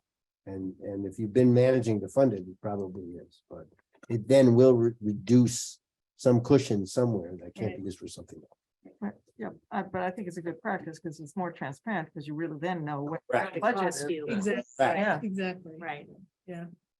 So it is important to note that this request does not include the additional officer that was authorized last year. So that Okay. would take up primarily the difference in the cost. And this is something I've talked about with Chief Fong. So in terms of revenue, very conservative revenue projections for new growth, state aid and local receipts. So this would be a 3% increase in state aid, a 1% increase in local receipts. And then the difference between what we talked about in November and this budget request is adding the 135,000 from building revenue as an annual estimate, and the sticker fund revenue, which is approximately 60,000. So those offset the changes, the structural changes. Overall, keeping revenue conservative allows for growth later in the budget cycle, and it also allows for the creation of free cash, which Carlisle relies on heavily for funding one-time costs like capital. If you would go with me to the next page, PDF 10, this is a very high level proposed expense change. So to walk you through the document, the first column is FY23. The second one is the department request. Then you have a percent change, and then the fourth column is what we're calling the TA Finance Director budget. So this expense line removed the TA Finance Director budget, removed any requests that were outside your guidance. So if you remember, you wanted no additional hours or anything extra in order to provide a level services budget that allowed you to then consider employee compensation as the primary driver. So that is the difference there. I have shown the requests that we have taken out. There are 4 of them. One was a town clerk stipend for additional election coverage. You heard how much extra Peggy works, so I'm not saying she doesn't deserve more funding. I think we should raise her salary. But the stipend itself, I actually think is inadequate, so took it out anyways. I removed the sustainability committee's request for a sustainability director for hours at about 65,000. Again, this is something that should be considered. Recommending that this come from one-time funding while we consider whether or not this position is going to be permanent, and that would be an ARPA recommendation. removed COAHS's request for additional van drivers. They do need these hours. They have increased their services since COVID started, but this is an additional request, would be additional employee hours. So to be transparent, it's been removed. And then finally, the finance director and I are recommending an increase to our health insurance line to allow a 1% increase per year for the next 10 years towards employee compensation. This was removed from this budget for consideration outside as well. So that would move us from a 55% contribution to a 65 over 10 years, which is a conservative march towards what we believe to be market average. But Ryan, you've got, like, you still show an increase over the department crest because of the line item that says buildings. So can you explain that one? Which line item? So I haven't gotten to the increases yet, but I will now.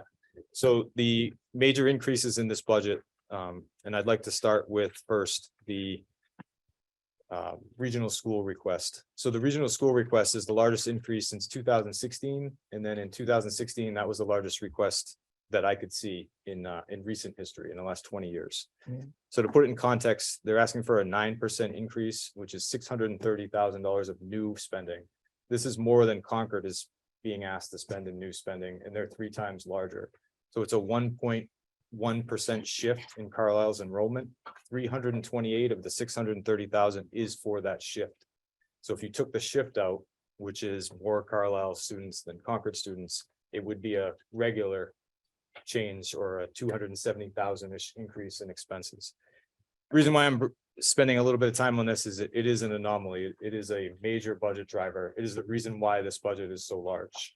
To account for that almost $400,000 of additional expenses means that it has to come from somewhere.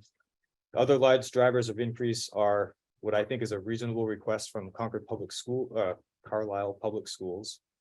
At 3.02%, that's still a big budget driver. Insurance, in order to not transfer in costs and to meet costs, to include the increase in costs for our risk management.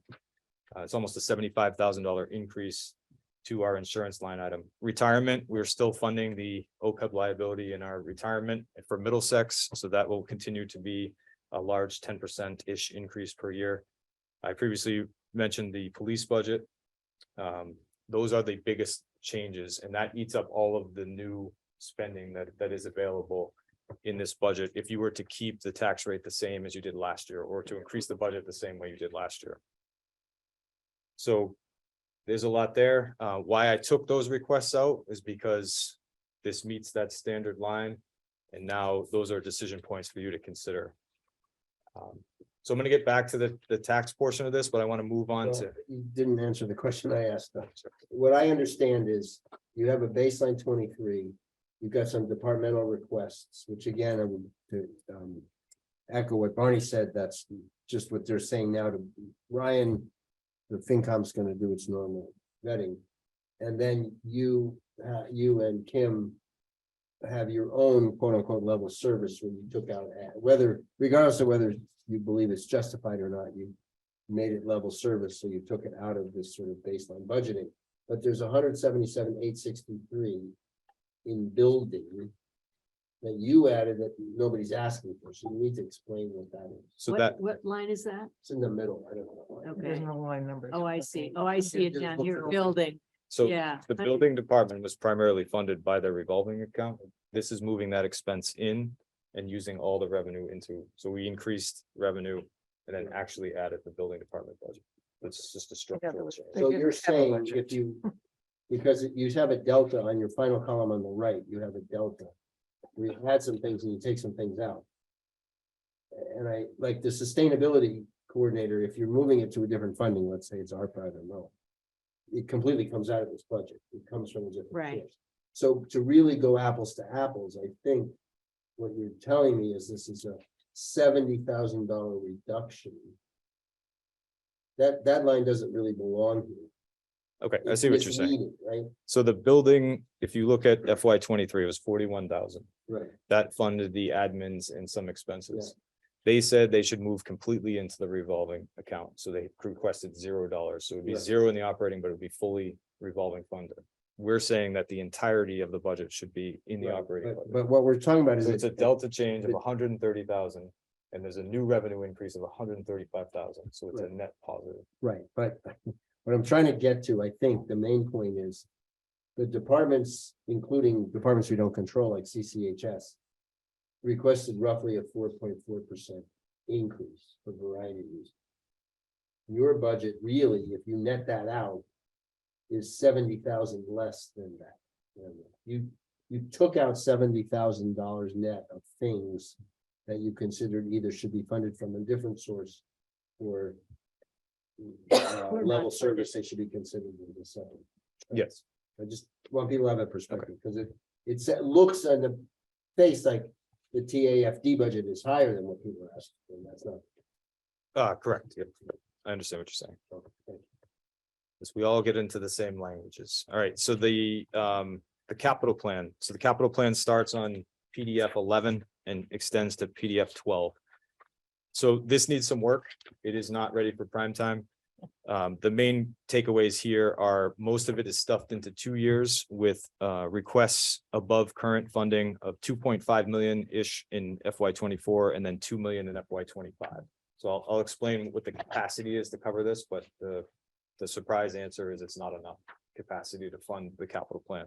So either these need to shift right and be reprioritized, or other funding needs to be analyzed. My request here would be to fund what is absolutely necessary this year, and then to look at longer term solutions like debt and other funding mechanisms, but that's going to take some time and some invested effort by the finance team.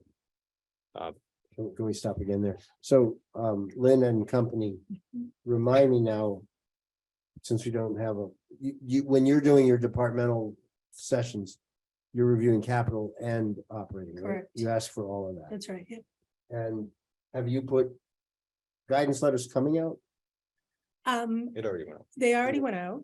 for the And- operating budget? Yep, for the operating budget, and we've just put together the schedules for the review, which will happen in second week in January. So we're sending those out this week. Are you So giving guys- guidance on the capital side? So I'm sorry, Lynn. So Go ahead. You go. So it did go out Yes. for warrant articles for capital and for operating.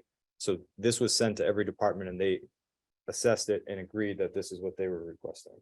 So In this, terms of capital? This list here. this is what we believe the current capital But list. we didn't give them guidance, right? In other words, operating, you say your guidance is X and they have to try to at least No, we attempt to get close to X. typically haven't given Right, guidance per se. Yeah. Typically, it's let's look at the list, let's prioritize, Right. push back. And presumably they're supposed to self-prioritize the things on their list. that's Yeah. right. That's right. And Yeah. we'll work with them to do that. Do we want to call FinCom to order? Yeah, we now, we have more than a quorum now. Yeah, you Sure. could. Okay, so we'll call the finance committee to order. Could I get a roll call for everybody on the phone, please? Aaron needs to be let in if he's not already in, he's waiting. He is. I think I'm in. Yep. No, You're- you're We in. hear you. So roll call. Roll call for the phone people, please. Is James here? Oh.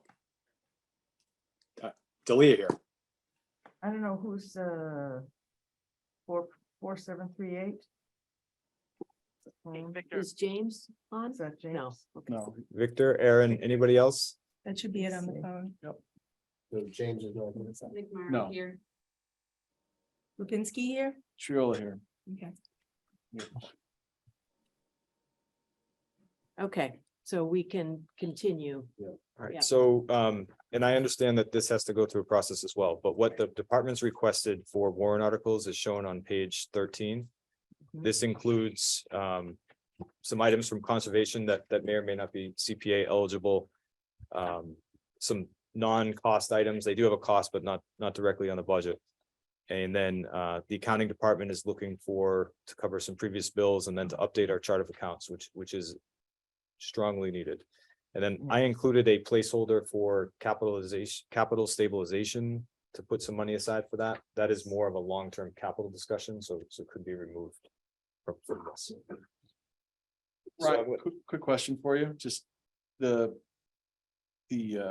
invasive plant one references once the Greeno barn is removed. What's the status of the Greeno barn removal? Is that gonna be a warrant article? Or Yes, have they found funding for that, or is that a separate? we don't have funding for it yet, so that would So also. that could also be a warrant article?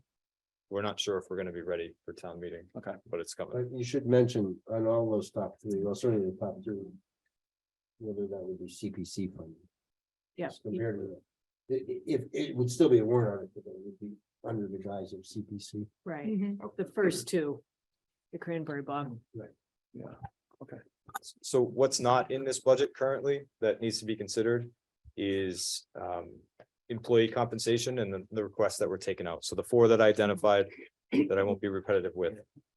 In terms of employee compensation, if you were to put together a package that we're recommending, which is addressing the HRS study and adjusting wages and also a 3% COLA increase, that would equal 90,000 for the wage adjustments and 50,000 for 1% of COLA. So you'd be adding $240,000 to this delta plus any health insurance considerations and then any of the additional requests. So if you added all of that together, it would be 352,000 in addition to the town administrator's budget. So if you'll go with me to Hang on one second. I just want to, you said 3% COLA, wage increases, health, you said? Did which you is put one of the additional requests that we took out, which would be a $14,000. 1%? Yeah, so that's 14,000. And then was there a fourth one? Or is that it? 1, 2, 3, 4. Town clerk, sustainability, COA. No, you're on something else, but, right? Ryan, you just went over the 352,000. How did you get to from- the? Yeah, So the four things I removed, yeah. and then the employee compensation. That was, So what are the four things you removed? so the four things removed were the town clerk stipend, the sustainability coordinator, the additional van hours for the council on aging and 1% for health insurance. Okay, And the. And- wage class. wage the- and class the COLA. and COLA. Right, okay, So And employee that- compensation plus the four. removals. gotcha, okay. But.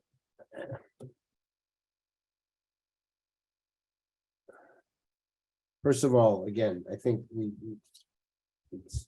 you're making it sound like more of a mishmash than I know you actually. Not really criticism, maybe it's a criticism. You're presenting it like a mishmash, but really, I know you're very specific in your thing. So I'm trying to help you, Well, like, You the specifically told me, David, not to. okay, the Not to make it sound like sustainability. you're David, I got it. The sustainability coordinator. We are, at least the recommendation is that gets paid from a different source, so let's just like move that over. Well, wait, where's No, your I don't sheet think with that's the what Ryan recommended? is doing. Okay, I think Ryan has taken these things out because they didn't really fit in the budget. It's up to us to look at these things and prioritize them and see what fits and what doesn't fit. Fair. And Ryan will probably have some recommendations about it and what he would maybe like us to see, but I don't think Okay, all right, fair enough. you fair enough. characterized it correctly, but maybe I didn't either. I think we're saying the same thing. So that- Okay. If you were to present the town administrator, town manager's budget, you would have this is what we should do. yeah, And then you would right. take that. This is a half step. This is here's some analysis of what's going on. Yeah. So if you look at the bottom of PDF 10, so this is the expense increases. You have some totals down there. So one is everything stripped out, just the stuff that we have to pay for.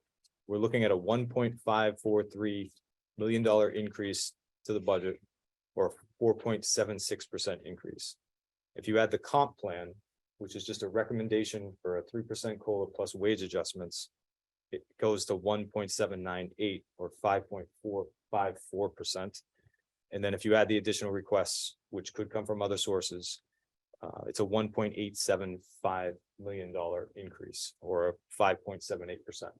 So no matter how we look at it, this is a year where we have to overcome the Concord Carlisle Regional High School increase, which we knew was coming, plus some of these other mandatory obligations, plus this idea that one of the focuses was going to be employee compensation. Mhm. But again. There's a companion increase of 130-something thousand on the revenues.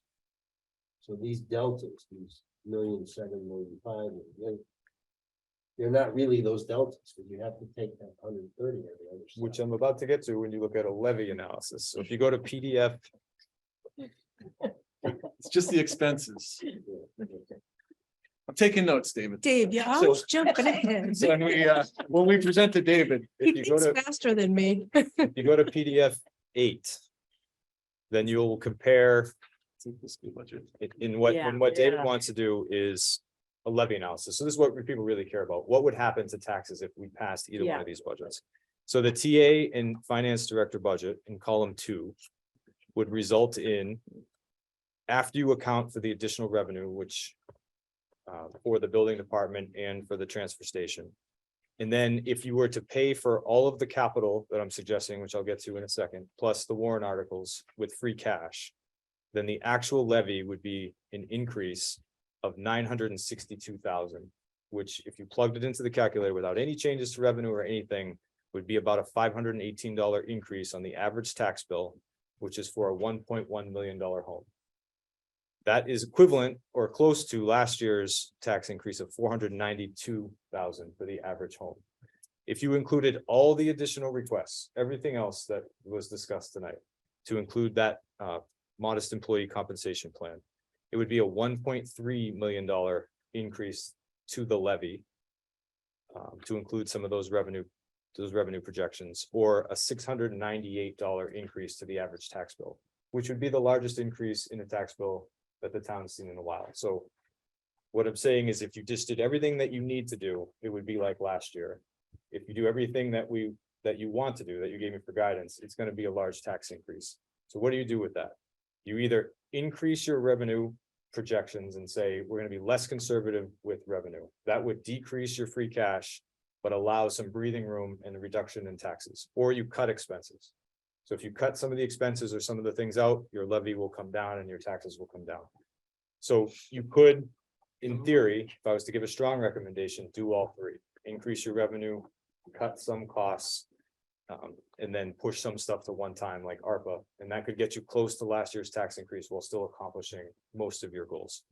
What you cut and what you do, that's going to be priority decisions for sure. The last thing I want to look at, and One quick question, Yes. just remind me, the 1.1 million for the capital plan number, is that based on, obviously the capital, is that an assumption just based on the current list and? great question. So that's what I'm going to get to next. So if you Great, go I to, knew it, that's if why. you go to I wanted to lead PDF right into it. it's almost like I knew what you guys were asking. PDF 7. If you go to halfway down, and we'll stay on the right side, and I know there's some numbers here, and I apologize for the number salad, but there's a underlined reserves number. If you look at reserves, starting there on the right, free cash, that's what's been certified, 4.27 million, plus stabilization is 1.2 million.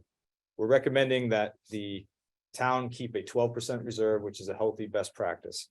If you took that approach and go down one more underlined section there called one-time fund calculations, the reserves needed for 12% is 4,079,000.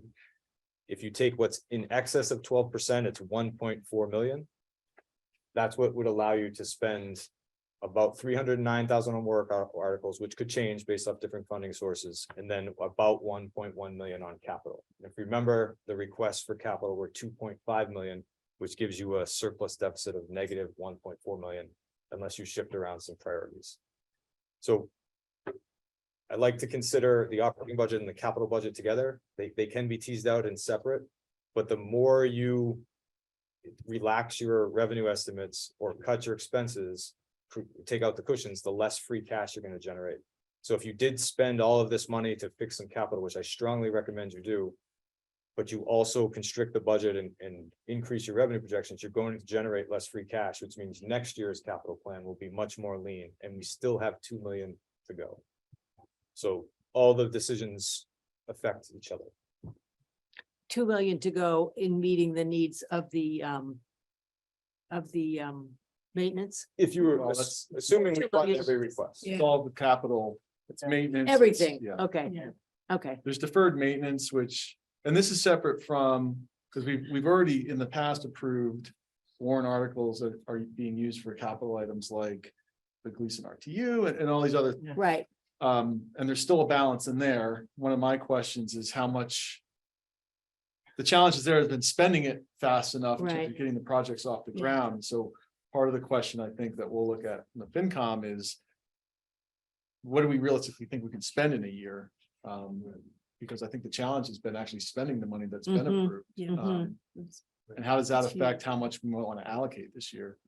One way or the other. I don't But know. but I think Ryan's, I agree with that. I think Ryan is articulating, in a multi-year environment. So Yeah. you look at the blue sheets. Page 12, the bottom line. Let's just say we accept everything at face value. They have $2.5 million of requests. Yep. And then next year, another 2 million. requests. So Yes. if I'm understanding that. So there's like 4.5, and then you go on the third, you got like 5 million over the next 3 years, let's just say. Yeah. And so we can shift a lot of stuff to the right, sure. Yep. Yeah. Either for financial reasons or just practically, we can't spend the money. Right. But then, he's saying, okay, so what free cash capacity Right. do we keep generating? I Right. mean, I think that's definitely the right approach. Yeah. But it still will eventually leave us presumably short if all the things are needed. Right. Which is a separate, thing. There's a timing and there's a. Which is pretty much every year. So quickly, because you asked for recommendations, so how do we do these things? And I think that's important. Reducing costs, you could consider not filling a DPW vacancy we have. Are you on a particular page? I'm sorry, PDF page 5. Page 5. You could consider grant funding the sustainability requests, restructure your IT budget, or reduce your FinCom reserve. That would help you reduce costs without much service impact.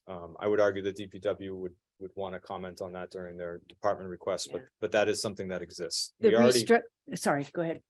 I was just gonna ask a question about the restructure of the IT budget, what that means. so that's a priority that the select board has identified, addressing IT. There is money Additional recommendation. in the budget that you could change priorities for, Okay, that has right now been labeled for IT. right, and that's the 60,000. Correct. Yeah, that's currently in the FY24 budget. Yes. Okay, You could be less conservative, this is be less conservative with your revenue Mhm. projections, right? That we've talked about a lot.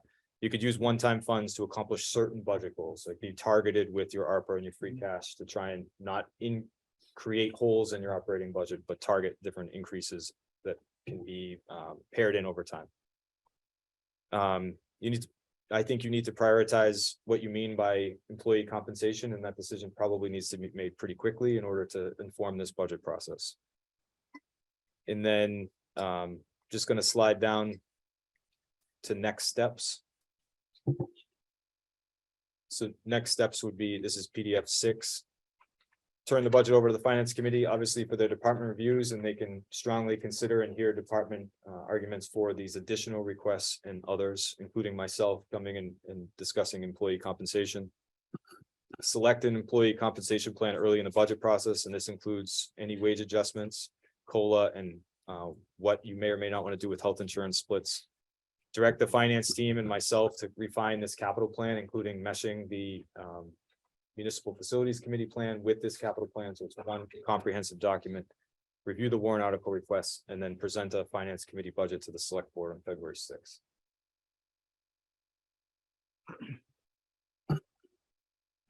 all right, questions, comments?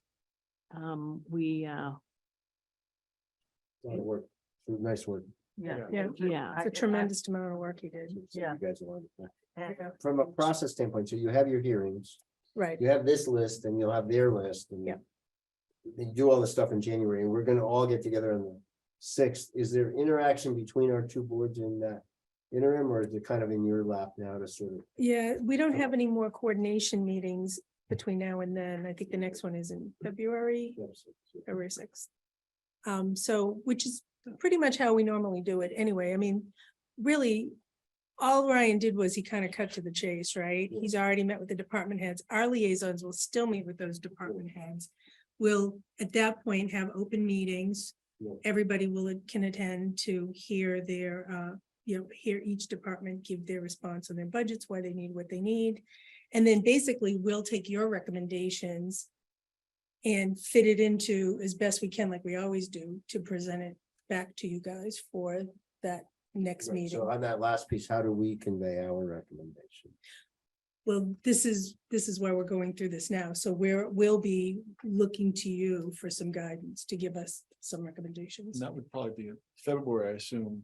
Yeah, We would have We would have all the kind of information at that a point. refined version of this essentially. With our, once we've gone through it and once we've had more information, time has passed, and then that's when we probably sit down and So on the sixth, in February, I think February that's when we 6th, do it. yeah. 6 weeks or 7 weeks from now. And that should give us ample time. And through the select board liaison, you guys will obviously be aware of how, you Right. know, I think a lot of the issues are gonna be similar issues to what we've had in the past, Yeah. compensation. This year, we have a couple unique challenges, which we knew about. Right. I think there's some really, I think, exciting things to consider in terms of that Ryan, Kim and Kelly are talking about in terms of finally setting up some stabilization funds. And I think we'll want to discuss those things and you hear our recommendations on that. But I think February 6th would kind of be the big come together. And then out of that, we would probably make a final recommendation. Right. Budget. So, Ryan, a piece you didn't cover here, but I know is in your package of analysis, is the 3-year outlook of the CCHS assessment ratio spending curve. I can do that pretty fast. It's important. So I piece met of- with Superintendent Hunter and her staff, just because I needed to get educated on their budget and these bubbles that you all know very well and talk about. I needed to understand. So I put together something that helped me understand it. So we took the assessment amount to both Concord and Carlisle since FY11. And then they projected out 3 years and the school committee does this work and I think the work they do is great. So it takes the percentage of Concord Carlisle and then just breaks it down by town, what the assessment actually is. So rows 13 and 14 demonstrate the assessment. And then Is this in our package? Yes, yes. Yeah, which Right. page? this is a separate sheet I sent you. It's Oh, up okay. to Kelly originally. I send you too many emails, I think. Yeah, okay. So if you look here real quickly with the FY 25, 26 and 27 estimates, there is a relief next year. There's a small bubble that they're projecting a 0.29% increase in our shift. And then there's a decrease the following year, which results in a lower than average assessment. But in 3 years, we're going to face another one of these large bubbles and that has to be planned for. So although there'll be a lot of relief in next year's budget that we could fill with new spending, that would just create a problem in FY 27. So Yeah. these also have to be considered. Mhm. But very interesting to note that for a while, as you've stated to me, and I just needed to see it graphically, Carlisle has had some relief in this arrangement and has been able to increase its service levels, and now it's gonna balance off. So one of my questions sort of for us as a group is whether we want to see a budget that factors in some of the recommendations that are shown here before you or between now and when we have our budget meeting in early February. Because it seems to me, at least from a select board standpoint, I would like to see the impact of both looking at our projected revenues and considering whether we, because they're extremely conservative, whether we want to raise those, and if so, in what areas. And then the other side of it, which is, I think, more complicated, is what additional spending do we want to, or that's the wrong way to put it. If we want to consider the wage increases that are in the wage and class study, and also consider a 1% increase in the town's share of health coverage, what's that look like? And, you know, from my standpoint, I think we really want to keep any tax increase as low as we possibly can. I mean, that's always the desire, but I think in particular, looking at the potential increase, that would not be something that I would find acceptable, with the current requests, I guess is what you'd say. So I'm interested in what the rest of the board or the FinCom think about having a look at any kind of a revised budget proposal from the town administrator and the finance department. In terms of, what you're proposing to just have everything, just throw everything in there and take a look at it and see, Well, is that? no, what I'm thinking is the select board, maybe we have to have another discussion about what we think out of these potential, out of these recommendations. We would want to see the impact. Would want to have Ryan and the finance department provide us with that recommendation, what that looks like in terms of income and expenses. Yeah. Just so we could see. Isn't- Pardon? I'm sorry if I didn't put my video on. Isn't that school increase kind of gonna take anything that we might want to have done anyway? Well, not really. I think it's, as Scott said, it, it's a challenge, right? But going back up to the top, I mean, what I get out of this is because we're sitting on a high amount of free cash stabilization, there's 1.4 million to play with. I mean, there's a lot of other levers, but there's 1.4 million to play with. There is the need, first of all, to be sensitive to not the 1 year capital look, but the multi-year capital look, and how much of that do you want to use to do that. And lurking in the background, not even in this discussion, is the spend on the public safety facility. That's right. That will be a separate bucket, but we have to be aware that that's going to come down the pike, right? Right. So I think that's sort of the first order thing. Secondly, then there's the operating expense change with the high school. So that's a big number, and we can see from the chart that was up here that it's not the only time that we're going to face that. And, is that something that we've talked in the past about, like a free cash speed bump, or a ramp rather than a bump? Is there a use of cash that is justifiable because it's such a one-time dislocation? Then there's a third piece, again, a big buckets about, are we competitive in our compensation package? And the administrator is outlining 3 potential mechanisms. One is a wage and class study that adjusts a few people only. Bear that in mind. That costs like 80K or something. I forget the 90. number. 90. Then there's the COLA in a high COLA environment, right? Where people expect the COLA, that's broad-based. Okay. And then thirdly, there's the 10-year plan, which is not a bad idea to get us from the 55% match to 65 in very gradual steps. And together that totals, I don't know, 240,000. So, but we don't have to do it all at once. We just have to show, if our goal honestly is retention. Yep. We have to show that we're making an inroad. Maybe we don't have to do it all at once. So I mean, those are the kind of big levers I see. I think what Ryan is telling us is all of it is affordable. But in total, it's not all affordable. So that's the balance. But I mean, I think mostly those are the big, maybe there's a few I missed, but those are the big levers that, and I guess the question you're posing, Barney, is should there be one more level of guidance that we provide you for your deliberations, or do you want to go off, make soup, come back, we compare notes? I think from my perspective, I mean, first we need to meet with the departments and Yeah. Right. basically not repeat what he's done, but essentially take the next step in that. Well, and hear from them. And hear from them and do our own kind of put it all together, see what it looks like. I think what we're always looking for from the select board are your position on things like, do you support the wage and classification study? Are you committed to that? Are you committed to a 10% increase in healthcare? What's the prioritization of those things? We can figure out our recommendation on when and how to implement them and have those discussions with you, but knowing, okay, this is going to happen. This is something the select board is behind is really important. And a lot of that is around compensation and benefits.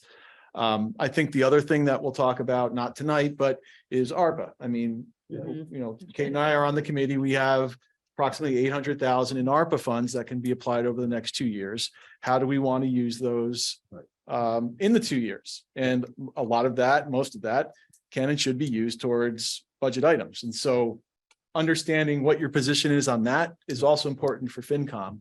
So we can start to take these directives and these positions and apply them, and then we can pull out the key items we need to discuss with you once we've had a chance to bake it a little bit and say, okay, here's what we can do.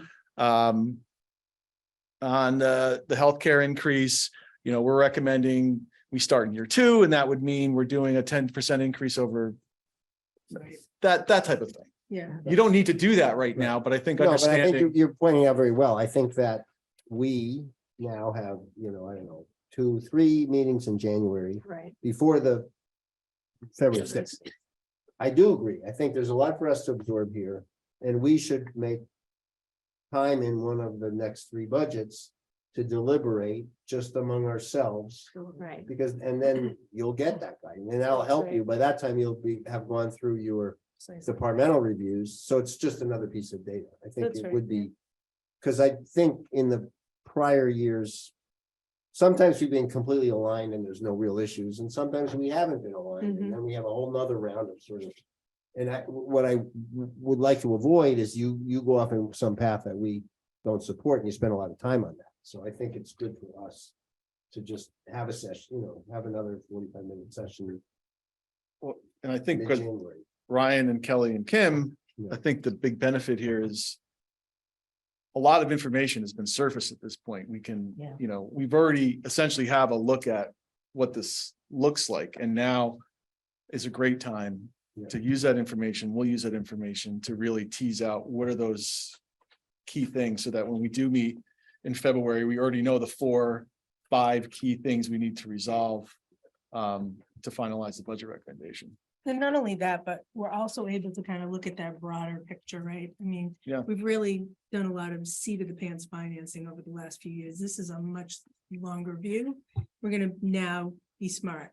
We're gonna, not that we haven't been smart, but we're gonna take a much longer view. Maybe do one budget this year. Maybe do just one Not the instead of, 4 I can't even remember how many budgets we did during COVID. Yeah. Yeah. Right. Other comments from select board members? Well, yes and no. I do want us to have an opportunity to actually discuss these next steps and the recommendations. Especially having a full conversation about the compensation package and the retention. I mean, because in my opinion, we've treated our employees in the past more like Balaam's ass, and What? Balaam's ass, you don't know that. It's a biblical. He just kept on putting stuff on the back of the ass and he didn't feed it. And then finally put one more straw in there. What'd you call David? Thing dropped dead, right? You're being recorded. We're talking about donkey.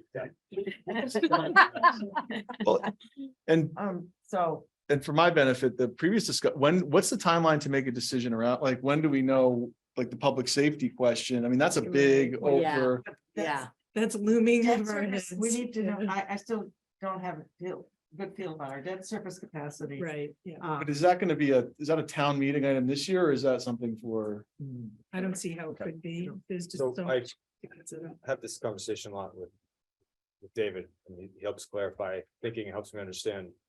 But one of the master plan recommendations that he was pretty focused on when I was doing my goals was, what is our capacity to fund things over a longer period? What I'm trying to show with this presentation is it's not, these little things need to be answered first. Right. And then you also answer the big question of what type of building we want, and then you can understand the capacity. But if you don't know what you're gonna do with your 2.5 million in capital, then it's probably gonna be debt, and that's gonna. Or if you increase all of these things and you increase taxes to the point where it's not tolerated, then you're not gonna be able to pass a debt exclusion. So putting it in full context helps answer that modeling question. In fact, historically, it's been a bit scattershot. I mean, this project has been, has been funded with debt. That project was funded with, free cash, and this one was funded somewhere else. And even like the MFC didn't know where their funding was gonna come from time to time. So, it's really nice to have this presented in, in black and white. And I do think that I would looking forward to having a good chance to have these discussions. We might not come up with, definite decisions, but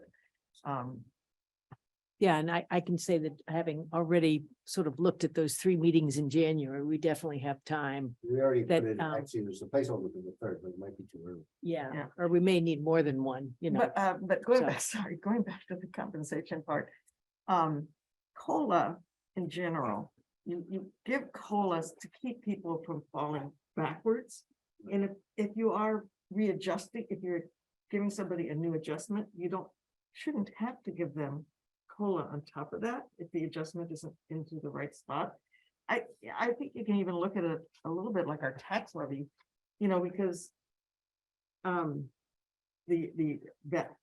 the assessment of the values of the houses are going up, so if if you keep the salaries going up, if they're in the right place, next year we would have to think about COLA, but this year you might not if But they're getting an remind- adjustment. is what I'm Correct trying in to say. theory, but the adjustment will only affect a minority, and it's a leadership minority of the employees of the town.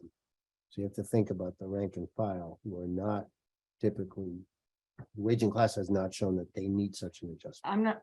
I'm not saying ignore the rank and file, but I'm saying the people that are going to get the adjustment, you may not have to. Right. Or you can give them, But the adjustment can also be multi-year. COLA's yes. COLA's real for people who saw increases at the gas pump in the grocery store. I mean, that's real, right? To your point, shouldn't fall backwards.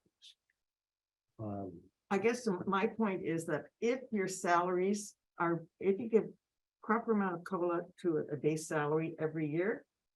And when you do your wage thing, you shouldn't have, nobody should have to be adjusted. Right. Because I'm just you saying, kept up. we should look at the Right. total package of Yeah, comp increases and Yeah. decide what is a judicious use. Yeah. Multi-year look, perhaps. I get it. Anyway, I want to have that okay, conversation. yeah, good.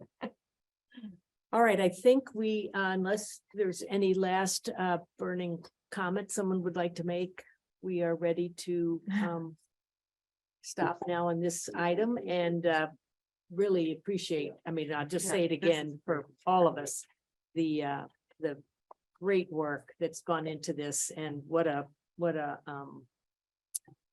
it's just a really good way to get started on this budget process, I think, having this level of information and analysis. So please Thank tell you the to the- rest of the staff. Finance committee for allowing us to be a part of the process. Yeah. Yes. And I have to say, it's the first time this board has ever gotten a look into the town budget.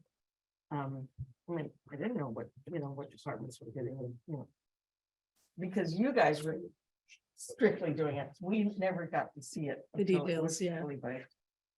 And I think this is for us, this is a good process. Yeah, All that's good. great. And everybody's invited to the budget meetings. I know. you- Well, Well, let I us don't- know the dates and times. Yeah. And then do you want to adjourn your meeting? Yeah, Okay. I just want to check with anybody on the phone and FinCom if you have any comments or questions before we adjourn. I'll take that as a no. So I move to, do you just want to move to adjourn the meeting? To adjourn the FinCom meeting. Second, Do you have a roll call for everybody on FinCom on the phone, please? Delia, yes? Leanne, yes.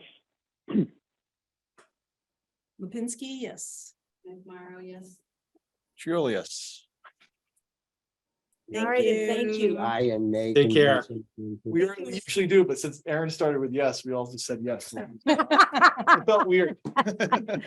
Good for Sorry, you, it Aaron. Still counts, right? I'm a trend maker. Yeah. Good to see you All guys. right, Thanks, thanks so everyone. much, You Take care. FinCom members. Good to see you. Thanks, Yeah, guys. Yeah. all right. See you guys, you in January. We'll be talking. Yeah, we'll see Have a you. nice holiday. Thank Yeah, you. nice. Great holiday. And All right, enjoy the rest of your. thanks. Hopefully it'll You can be stick short. around. Yeah. I'll walk you home. All right, great. We have one Yeah, person. and thank you, Ryan. Really appreciate Yeah, no, both the work and the walkthrough tonight. Yeah. Lot to think about and digest, and we'll definitely talk about it in January more. All right, so we have the police chief search update here. The first thing is about finalizing the contract. This is on page 42 of the packet. Ryan, do you want to speak to this contract? I I will. don't know, do we have anybody here from the Yes. firm? Oh, here, there you are. Hi. So we have Chief Sampson and Chief Stevens from Public Safety Consultants. I did send this contract to Chief Stevens. And one of the things that we're going back and forth on is the insurance requirements. So I did send it Oh. to our insurance provider to make sure that the town's covered, that their insurance is good. So if this contract works for you, it would be contingent on their approval of the insurance level requirements and then signing by PSC to get the contract started.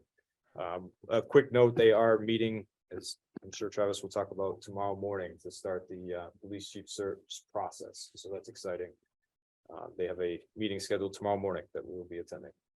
That's right. Oh. That's We're great. Voting the contract tonight. If you're ready to, yes. So Yeah. the insurance thing doesn't matter. If you wrote a contingent on our insurance provider agreeing to the standards, then it'd be fine.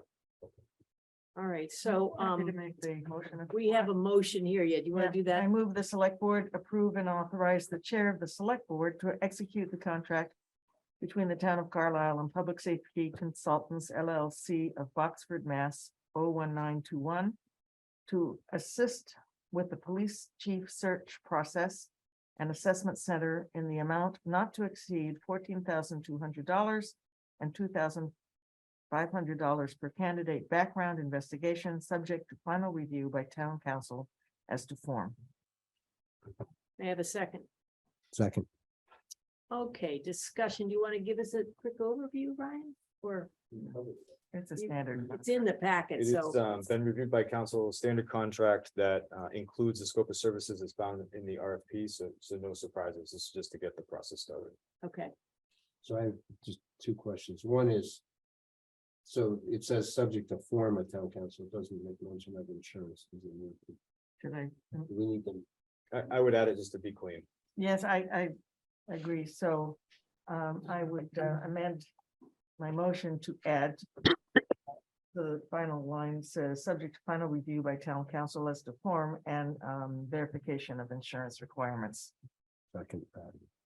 okay. My other comment is a nit, but I think the contract itself has a exhibit, I don't know, B or C. And then you put the entire package of everything in there. Shouldn't it just be the statement of work? You have your schedule. Somewhere at the end of the contract, you have your schedule. And then you put in like the Yeah. entire RFP and everybody's bid and. But that's not part of the It's contract. not part of the contract. The only part of the contract is the statement.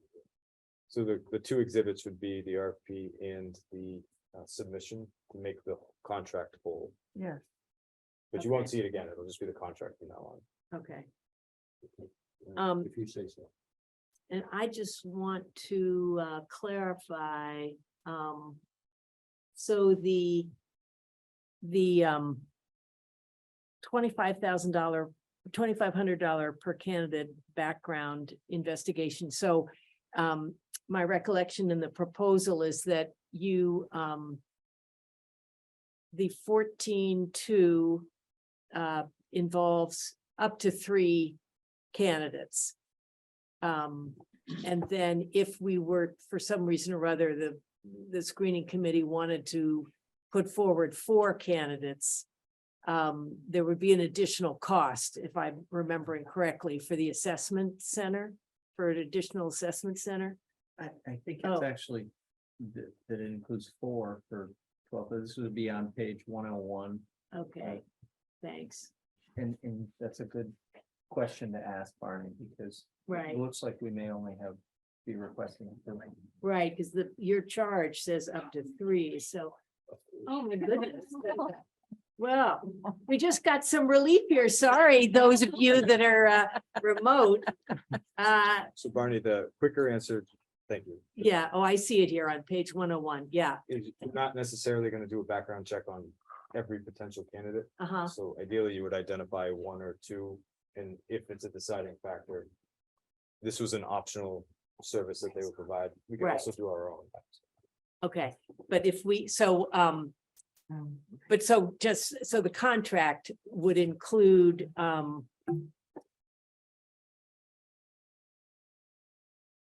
so I guess what I'm asking, so to be consistent, where the screening committee charge says up to 3 Correct. candidates being put forward to the select board. And are we all comfortable with that? And therefore this will have will stay within this budgeted amount. Because either way, we'd have to spend money to have our own separate assessment, right? Versus if we had, yeah. So that's, so we're comfortable with that as a select board, up to 3. Good, good. Discount? No, just works the other way. We have another Oh, expense. great. Yeah. I think Nathan, I- are you, I'm sorry, go ahead. I was Kate. just gonna say, I'm comfortable with up to 3, but where for some reason,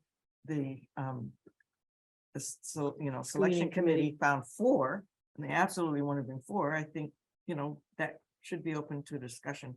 The contract though, still is, if we had more than 3, it would be at 2,500. Yeah. That's why we have that in the motion, Right. right?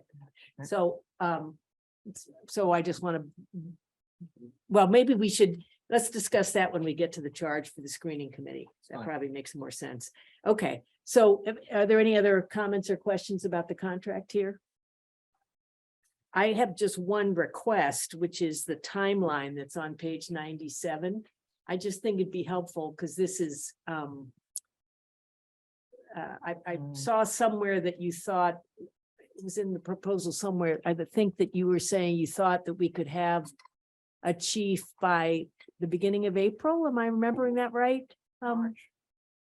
Chief That would be Sampson? approximately correct, yes. Yeah, so does this timeline, so this is 12 weeks. So is that what you're still thinking? If we, so you're gonna meet tomorrow morning, but are you still thinking you're gonna have, it says develop and place the advertisement in 30 days. So 30 days, is this week 1 we're in right now? It will be after we start the meeting with the selection committee. So that's tomorrow morning. Yeah. Sure. The screening committee, okay. And then, but before you place an advertisement, you're gonna be talking to not just the screening committee, but are you planning to do conversations with other leaders? I'm just seeing here you have meet town officials. We will meet with any town official that feels that they would like input into the advertisement. Generally, these are pretty generic. Okay, Other than some of the specific items that you want for qualifications. But we usually get that out as soon as possible so that we start that 30-day clock ticking. right. So would you be able to, will you provide the select board and obviously the town administrator with that with your draft advertisement, just so we can take a quick look at it before you make it public? I believe that we'll have one available tomorrow for the committee to even consider. Okay, great. All right. Sure. So if you don't feel a need to update this, that's great. But if you thought you did need to update this, maybe after you meet with the committee tomorrow morning, it'd be helpful to get a revised timeline. Certainly, we can take a look at that. Okay, And just for clarification, we believe that 12-week period will be the entire process that we're involved in. Now, whether the person you select has to give 30 days notice or Yeah. whatever, that could Right. adjust the timeline on your end. yes, thank you. Yeah, it's a good clarification. And do you think that the holidays here will have any impact on that at all? Because, you know, if you're putting this out right in the middle of, no? Or, No, it shouldn't. Because of the resources that we use in the notification process, most candidates that are interested will put in an application or resume right away. Okay. All right, I don't have any other comments or questions. Anybody else before we vote on this? All right, we have a motion and it's been seconded. Am I correct? All right, so let's take a roll call vote on this. Arnold, I. Brown eye. Modell, aye. Reed, I. Snell, I. All righty, so thank you very much. We're glad to be working with you. Thank you. Thank you. All righty, let's move then to looking at the charge that Travis wrote up for us, and this is on page 102 of your packet. Do you want to give us a quick? No, I think It's if everyone's kinda had a chance to read self-explanatory, it, yeah. it's what we discussed, that this is the screening committee. I did run this by Barney, and I will say that Ryan was helpful in pulling together some information to help draft this as well. So you know, it lists the people on the committee and what our charge is. I think the only thing that was I would discuss or make sure we're on the same page is with the 3 qualified candidates, which Kate was mentioning as well. Meaning you want to change it or? No, I think 3 is fine, So but up to- Kate was asking if we came up with something more. My sense would be that if that were the case, we would probably appeal to the select board and say, We we'd like wanna to bring do, you we want to bring forward. you forward Yeah. and see what you think, you know. I think that's a good way to go. I'm comfortable with that. Sounds good. We need to vote. Well, I want to, and I can't remember exactly what we said this morning, but wasn't there a point at which we said, oh, let's make sure the screening committee is thinking Considers. about that? Sustainability, is that the one? It was sustainability, but that's more guidance. We're not, that's not. In hiring, how do you? In capital. So discussion was, the police chief engages in sustainability for the building. Oh, right. So when you're, right, thank It's you. just guidance So for your. We were, right, so we're just asking that, one of the things to be exploring with the candidates is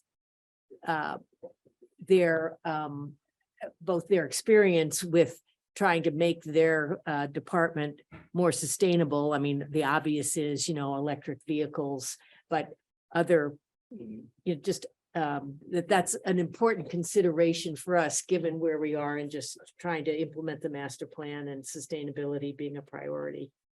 And the other one is, I know that Kate and I have brought this up before, is just the looking for DEI. diversity. Yeah. You know, in the candidate pool as much as possible, both diversity in terms of male, female, and also diversity in terms of, you know, background. So to the degree possible.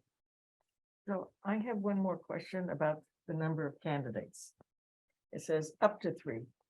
Do we want it up to 3 or no less than 3? If I could address that for you? Yes.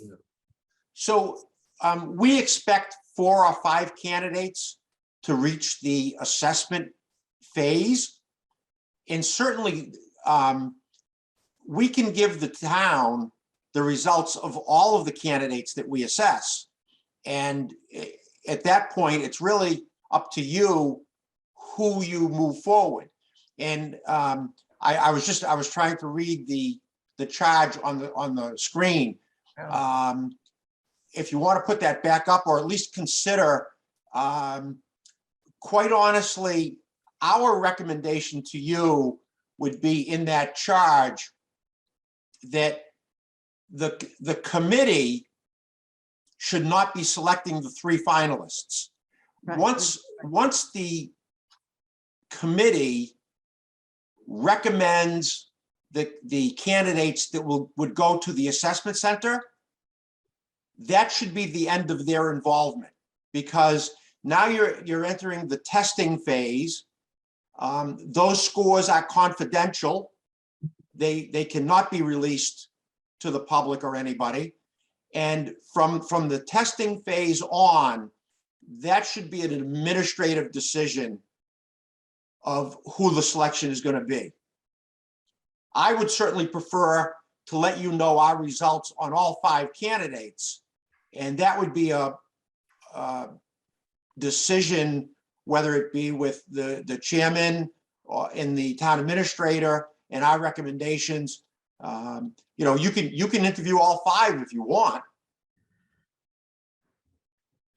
So what you're saying is, well, let me back up. How would you then modify this charge to the screening committee? Okay, so let's see.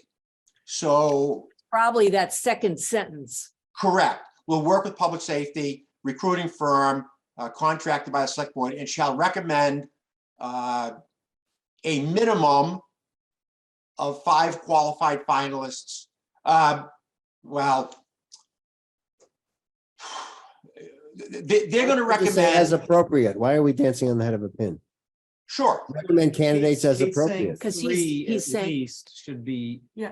or But you'll be, But- the BSC will be working with you and they'll tell you. Yeah, okay, But but this what I'm is- saying yeah, is if this the is- committee were to only recommend one, that means they chose the person and we don't have a chance to right. choose. But he's Right. saying the I'm- committee doesn't even. I'm do saying that. as a, the unappropriate, I really don't think we should box you into a number. We should say an appropriate number of we'll recommend an appropriate number of qualified candidates, but not only to be interviewed by the select board, but also to enter into the assessment center, right? Is that what I'm hearing? correct. So that's what we're Back to- saying, is that the committee should only be involved to the point of recommending people to be assessed. Right. Okay, so what if you said Okay, recommend the appropriate recommend qualified candidates to be to enter the assessment process Perfect.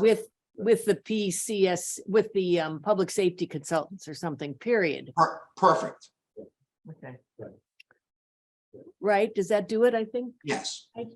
because Travis, because what I'm hearing is that once those people that the screening committee recommends go into the assessment process, then it's no longer, your role is done. Correct. Okay. And so, No, that's actually very interesting clarification. yeah, it is. Okay, and then it says, so, and then the sentence that is in the paragraph just before the final line, the second sentence that says the PCSD will work diligently and continuously at its charge to provide up to 3 candidates to the select board. I would just say to provide qualified candidates for the assessment process, Yes. right? Okay. You got that okay, Kate, to Yeah, yeah, amend no, the motion? absolutely. Okay, And then I would take out that last line, upon the hiring of the new police chief, the PCSC shall be dissolved. I would say upon recommending the candidates to the assessment center, they'll be dissolved. That'd I be don't know, correct. don't they, would they have an obligation to advise us on their? I don't know. if we came before as a committee to the select board to advise. Yeah. Yeah, maybe. That would be. we You're not can gonna leave do that, yeah, I mean, maybe there'll be, At that point, they'll have less information than we have about Fair the enough. candidates. Okay. true. Well, you could make that sentence then, the work diligently. That sense, it's a charge to provide qualified candidates, to recommend qualified candidates for the assessment process. And at this point, the PCSC shall be dissolved. Yeah, Yeah, we've had a lot of changes and I hadn't had the document for me, so I want to get those in there so that tomorrow morning when we meet, we Mm. actually have. this Right, And I can share it, Right. especially if we're gonna vote on it right now. yeah. So sorry to ask you, but can you All go right, through so- those? If so we're gonna wordsmith read this. at the top where. Yeah, start at the top. here. Okay, so the select board, the recruiting from contract, firm contracted by the select board and shall recommend an appropriate number of qualified, An appropriate number. Okay, I'm gonna take that out. And appropriate number, qualified qualified. candidates. Candidates They're not candidate. finalists, yeah. Okay, to enter the Has to be assessment, interviewed, no, to be, to enter the assessment Or- process, right? to enter the, yes, or to, what's the other word, move on, enter, well, or enter this by. enter the assessment Phase. phase. Okay, by the select board for selection, No, that's- No, Oh, period. by the select board, period. no, no, no, no, it's PSP. Yeah, Just enter into the selection phase Okay, as managed by PS. the assessment. The Assessment phase, Assessment phase. phase. and you can put parenthetically managed by PS.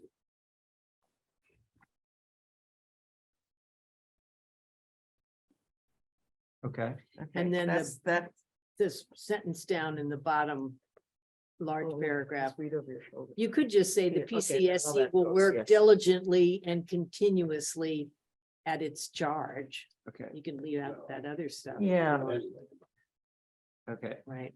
We'll meet, the public safety consultant will provide guidance on the timing process. That stays the same. We'll develop a schedule to obtain. yeah. PCS will work diligently. You want me to take that out? No, just leave it, but. Diligent, continuous. Provide- Uh, Provide It's chart. Qualified Read it out. candidates qualified Okay. candidates. for For the period. assessment. I would just say period. Okay. Qualified candidates, because it's redundant at that. You're right. Okay. The whole sentence is probably. Yeah. Parsley. Parsley. And PSC then, members Okay. agree to uphold strict confidentiality. We're gonna keep that. And then upon hiring the new police chief, the DCSC will be dissolved. no, actually, it's upon, Upon, um, we said we may keep them on because the committee may. Yeah. I'm okay with it. you can keep them on, but. You I don't have to see it. meet, but you're still a committee until you're done, correct? Okay. Okay. And- So Kate, do you Yeah. want to revise the motion and just accept this as amended? Did I make a Put motion? this forward as amended? Yeah. I didn't, no, I hadn't moved. We had to, oh, I'm sorry. Travis, do you want to do it I, then? sure, Yeah, I move, okay, that- Sorry. I move that we, accept the, Carlisle Police Chief Screening Committee Charter as revised, in tonight's hearing. I'll distribute it around. Okay. I'll second that. All right. All right, any more discussion? Yeah, I would just say, I'm not gonna change editing here, but I'm gonna ask Aubrey as our style guru to give us guidance on shall and will, because there's a very specific legal reason when you use shall, but not the way it's written here, unless you have other data. So in the future, we should figure that out. Okay. Sure, say for- that for again. Chargers. Shall Using and the will. Legal Shall, questions. will, None of it- We're not lawyers. yeah. I'll put that in the newsletter. Okay. Okay. All right, let's do our roll call vote. Arnold, I. Did someone second it? Yeah. I did. Okay, okay. Brown eye. Model I. Read I. Snell, I. All right, and thank you very much, Travis, for Yes. leading the Yep. group. And chiefs will see one of you or maybe both of you tomorrow morning on the Zoom. I don't know. You'll definitely see me tomorrow morning. All right, Okay. perfect. I'm looking forward to it. Thank you very much for joining us tonight, gentlemen. Thank you, guys. Thank you. All right. All right, let's Okay. get to the TA report. Yeah. Oh, before we do, Brian, would you like to introduce Lori, who I see Yeah. just walked in, our new town planner? Julie Mercier, our Julie, I'm new, sorry. our new Sorry, town planner, Julie. surprise guest. Hello. Yeah. Anyway, we're very glad to have you on board with the planning board. But anyway, welcome. Julie's one of those employees who's just like totally dived in, so. we Yeah. had Yes. A little session about expectations and, she's been working hard since, so. Well, and then plus I got an independent word from MFDC with the planner that I've been working with for the HPP, Housing Production Plan, who knows Julie, and gave her some very glowing reviews, so.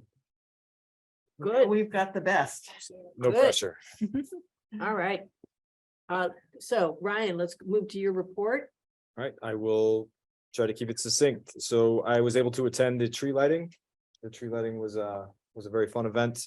I was able to do that with the fire chief and enjoyed seeing it, and then, of course, seeing it lit up here in the center of town. So traditions are important, and I think that's a good one that I wish my town did as well. All of our town staff, to include DPW and public safety, will meet here tomorrow for our holiday party. I know some of the select board members are going to attend as well. So very excited to gather, to take a moment to celebrate the holiday and then get back to work. So it's going to be a nice event and a good way to gather everyone in this room, this newly revamped room. Had a quick meeting with the DPW for lunch to thank them for all the work they do in town hall, and then had a nice conversations in it. I thought it was a productive meeting. It was there. And Beginning, and I'm pretty sure. I'm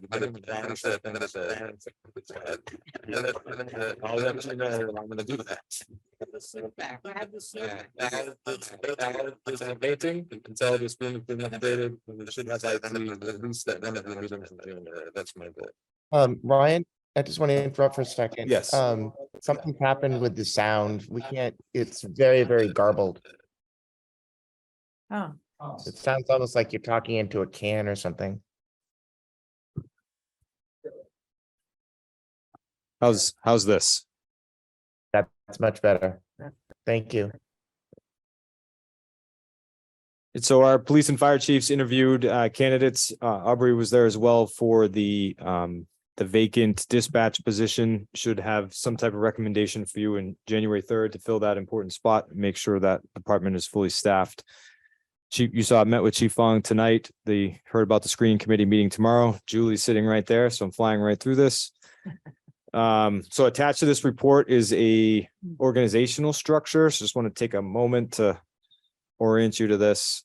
So I'm gonna put it up on the screen quickly.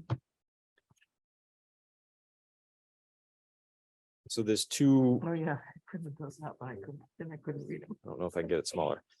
All right, so the first, the first slide is the town's elected officials, appointed boards, subcommittees, et cetera. So tried to gather everything that exists in town for an eventual conversation about charges as you're going through, and then also what committees you do or do not want to keep, or which ones you do want to create. So a visual representation of that. Also, the structure of the town departments to include appointing authorities. This will be followed up by who appoints every employee in town. And then, David, I got you on what is the difference between a working group, a subcommittee, and all those things are coming from town council. So I like structure. We're working through structure and understanding where everything lives and exists, and then trying to create documents that represent it so we can follow along in the future. And then each department is broken down as well. This has been sent to all the boards and committees and departments for them to vet. And we'll be using this. I've seen it up in a couple of places, so maybe it was useful. Oh, yeah, it'll be so helpful. I remember when I first came on the board and I asked for this, and I never got anything that made much sense to me. So this is, well, this still does. To say that I asked him, and he did give me something, but it looked like a comb. It's very flat. Yeah, it's Yeah, flatter it than is, you would think. yeah. It's a lot of department head and then assistant. I worked with Chiefs, Indians. the finance committee, and then you saw the result of some of that. Budget draft 1 is complete. Thanks again to Kim and Kelly. Talked about the budget presentation that you received. It was a Outlook error, and I apologize that you got it late. We also received notification from the Department of Revenue that our tax rate has been accepted. So that is the final FY23 process, except for the results of the audit. The auditors will be in next week, and you should expect to see those results in the next month or so. We are working next year to make the audit sooner so that it can be part of the following year's The audit budget committee, discussion. did they take it? Was the audit committee? Not that I understand. Sorry, what about the audit? The audit committee, They're not usually involved in the audit. They just, do the review of the they're audit. doing the review of the audit. Okay. So I'm not sure though they exist. Oh, yeah, no, right? They I think they do exist, and we had a pretty good session last Yeah. year. I think, because So once they that's do it, something they- that'll they come should before review. the select board to review, right? Yes. I think Yes. first, as I recall, didn't we have sort of a subcommittee or not? It was whoever wanted to come, but we had a, Well, you and I went. Oh, Right. that's right. and then we That can actually came report. After the select board conversation. But it should come It should first. Come It- first, it- yeah. Exactly. Kim did that. Kim pulled that. So when together. they're done with their report, they should present it to. I don't know, we'll figure that out, but there should be Opportunity. an opportunity to drill down. It's a public Right. meeting, but it's not the select meeting, so it Right, doesn't tie up the whole meeting, and then we can do a high level recap at the select. yeah, I mean, okay, for my money, it's usually just the notes at the end that are important. Yeah. right, But, Yeah, the management level letter and the Yes. okay. document. So I went to Concord Carlisle Regional High School and did a visit with the superintendent.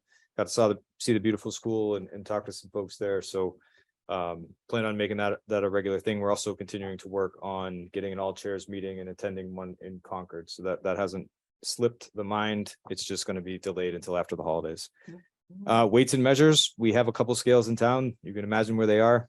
They need to be serviced. They used to do this for us for free. The town said the state said any town under 5,000 needs to figure it out on their own now. So Over 5,000. over 5,000. So the Yeah. state was going to charge us $85 annually to do that, which I think is a great deal. Steve was working on a regional agreement, but we just signed a contract with the state. Oh, $85, okay. Included in your packet is a FY 23 to 25 veteran services contract. So as I understand it, this was all pre-negotiated and we are currently in this fiscal year. So this is just a representation of that. I did do my due diligence with it. I went to Lexington and met with everybody, talked about some issues we have with billing and other items, feel good about the contract. So this is an action item. If you also feel good about the contract and the intermunicipal agreement, you could vote to allow me to sign it. It has been signed by the other two towns and vetted by council. Plus the agent came to our veterans Event at event Burns. and so Yeah. I'm personally very happy with her. Why don't we go ahead and take that motion then? Well, I think he likes his action items at the end, or do you want Yeah, I can do that. So the second one is I'm looking to take department heads to and some town hall employees to lunch on Thursday, December 22nd, and close town hall as a thank you for their service, so they can have a little extra time to prepare for the holidays. So we'd like to formally request that the board support that closing of town hall on Thursday, December 22nd at 12 p.m. So is Christmas then, oh, because it was Christmas, What's the Christmas holiday? Is it Monday or Friday? it's Monday, the 26th. so they would have Thursday afternoon, Friday, and are you opening? You're not opening Friday. We are. If Oh, you people want are to take open. time, they can. Gotcha, The half okay. day is for All right, shopping gotcha. or spending time with family All right, after you eat a meal with me. It's mandatory. okay. So who would like to make a So, motion on I'll- number one? I'll move that we authorize the town manager execute the contract for the shared services agreement between Lexington, Bedford, and Carlisle for veteran services. Second, Any discussion? Okay. I think he just seconded. All right, let's do a roll call vote then. Arnold, I. Brown eye. Modell, I. Reed, I.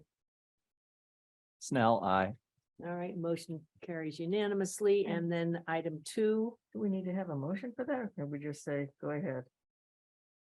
Well, I think, yeah, the select board so supposed to approve or support it, I guess. Yeah, should we just agree that we're all in support of this plan for a half day on Thursday, December 22nd? Yeah. Anybody not happy with that? In past years, we've given them gift certificates, I think it was kind of the equivalent. And maybe even nicer. Okay, excellent. And then continuing on, Brian? So the police department, as they've done in past years, is doing No Shave November and then extended it to No Shave December for a fee. They've raised more than $1,400 and I included the link in this report and donated to the cause myself. I have a brother-in-law who's also in the service. They do a great job and this is a really good cause, Cops for Kids with Cancer. The fire department received a $15,500 grant for firefighter safety equipment from the state. This includes some turnout gear and other safety items. So thank you to Chief Soros for securing that money for us and keeping that off the operating budget and capital plan, as we discussed earlier. Yeah.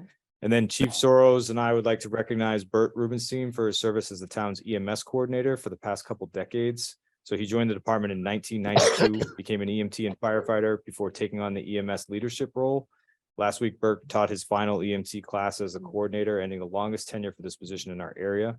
He will continue to be an EMT for the force, which we appreciate, but his EMS coordinator role is done and will be transitioned to Lieutenant Newman on the 1st of January. So thank you to Yes. Bert.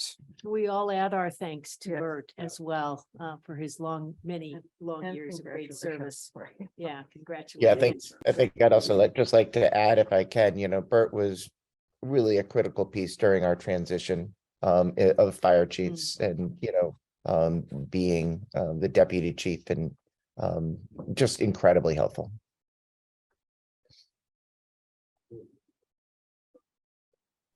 Excellent. Some dates of interest. Aubrey and I will be introducing her to our one of our professional organizations on Thursday. And at Fort Devens, the select board added a meeting for the dog hearings on the 20th.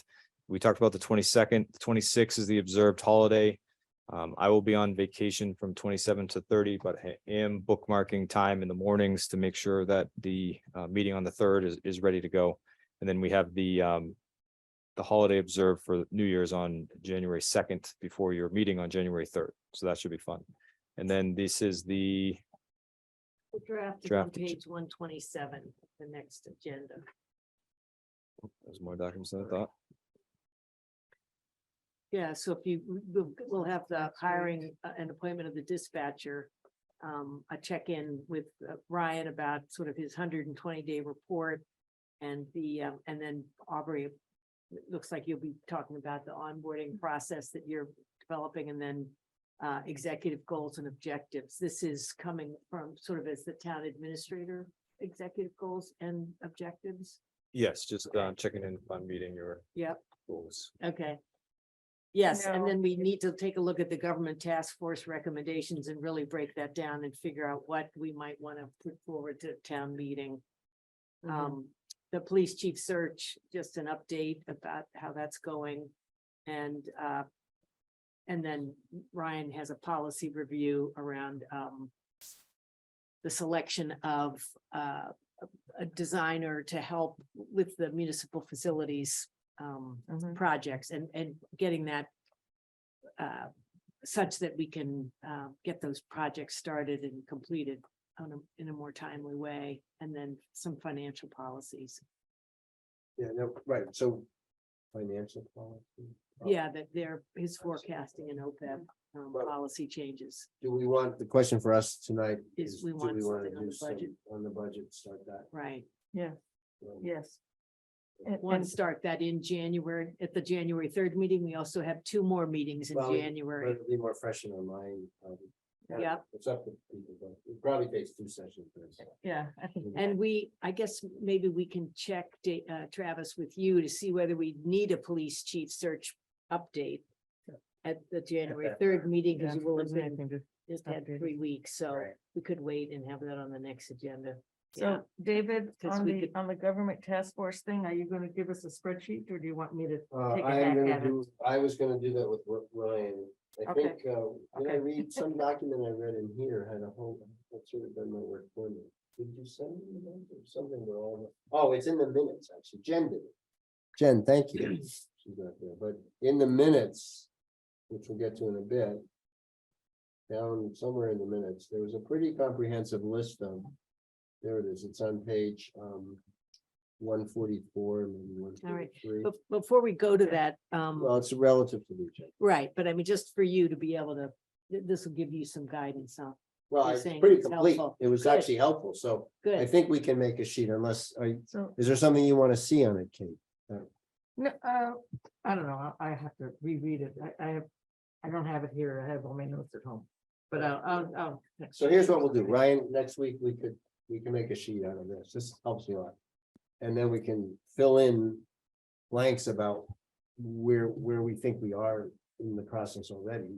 And circulate that, not for deliberation, just for people to edit. And then we'll have it. Right, and we wanted to sort of separate out what might be potential warrant articles Yeah. and what is non-warrant So we can. work. related. Yeah, okay, great. So- Anything else on this agenda, though, that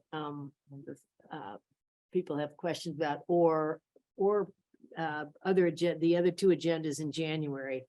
Because we'll be, HPP comes on the 17th. say it again, Kate? HPP is on the 17th. Right, Yeah, on the yeah. 17th, and I guess we need to confirm with the planning board. Remember Madeline said she wasn't sure whether they could do that meeting, so we should definitely check in. Julie, can you go?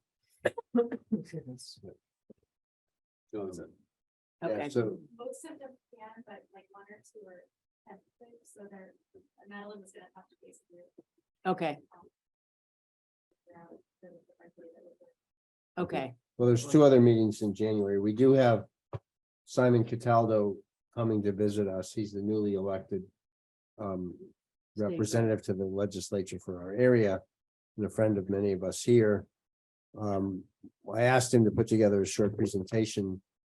What I'm going to be, what we're going to be requesting of the select board in mid-January is, and you can start thinking, what issues, questions do you have for him? I want to get those to him, so he. Yeah. address And he's scheduled for the last meeting in 31st. December on the 31st, yeah. them. I was at that meeting Friday. Uh-huh, What's that? He was at the League of Women Yeah. Voters. No, he'll be, He's been around. yeah. it'll be great. I mean, he'll be helpful. I think we've had, I don't know, well, anyway, I don't want to talk about that. So, and then other things that are on the list for January is going back to the Environmental Sustainability Committee idea of a stretch code and decide if we want to put that on the warrant list. The Council on Aging and Human Services to come in. We haven't checked in with them yet. Both of those are notionally in the January 17th meeting. On the 31st, in addition to Simon, we have, again, notionally CPC meeting, joint meeting with CPC, to talk about that part of the process. And possibly the Master Planning Steering Committee kickoff, if we can get all those things done. We may not get all of those things done. And can I ask what time the dog hearings are? I mean. 7 o'clock. at Yeah, 7? and we're gonna begin with some time for anyone from the public to offer comment. When will we get the package of material for background? Question. We talked about trying to get that out on Thursday. I